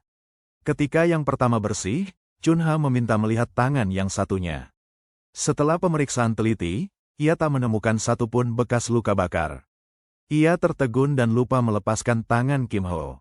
Ia mengira sudah memahami semuanya. Kini dialah yang gugup dan lari dari situasi canggung itu. Memutuskan untuk sedikit menggodanya, Kim Ho meminta untuk diramal garis tangannya. Lebih spesifiknya, ia ingin tahu tentang masa depan kehidupan cintanya. Kesal dengan sikap Kim Ho yang terang-terangan, umpan amarah, dia berteriak bahwa hari-hari sulit menanti pria itu. Sangat sulit. Sementara anggota komite lain sudah beristirahat, gadis keras kepala ini masih memburu para pelaku. Untungnya, Kim Ho menangani interaksi ini dengan cukup baik untuk menghindari kecurigaan lebih lanjut. Hari berikutnya tiba, dan duo Kim Ho Ye-in masih beraksi lagi dengan latihan kecepatan. Kali ini, dia memilih 2 pistol alih-alih 1 senapan sniper besar. Dengan begitu, dia bisa membanjiri dan menyerang goblin dengan jumlah yang banyak. Setelah berurusan dengan musuh-musuh kecil, akhirnya saatnya untuk mengeluarkan senjata-senjata besar sesungguhnya. Seperti biasa, Kim Ho mengambil peran pendukung dengan menggunakan burung kolibri sebagai penahan sementara Ye-in memberikan sebagian besar serangan. Kali ini, serangannya tidak hanya tepat dan mematikan, tetapi juga cukup kuat untuk menembus senjata goblin tanpa hambatan. Setelah dijumlahkan waktu tersisa, jumlah pembunuhan, eliminasi bos, dan bonus penyelesaian, duo ini mencetak 728 poin. Setelah penampilan sempurna itu, Kim Ho memberikan pujian yang pantas kepada Ye-in karena telah berhasil mengaplikasikan pelajarannya kemarin ke dalam kemampuan bertarungnya. Untuk pertama kalinya sejak mereka bertemu di kereta itu, Kim Ho melihat wanita yang selalu tampak mengantuk itu tersenyum.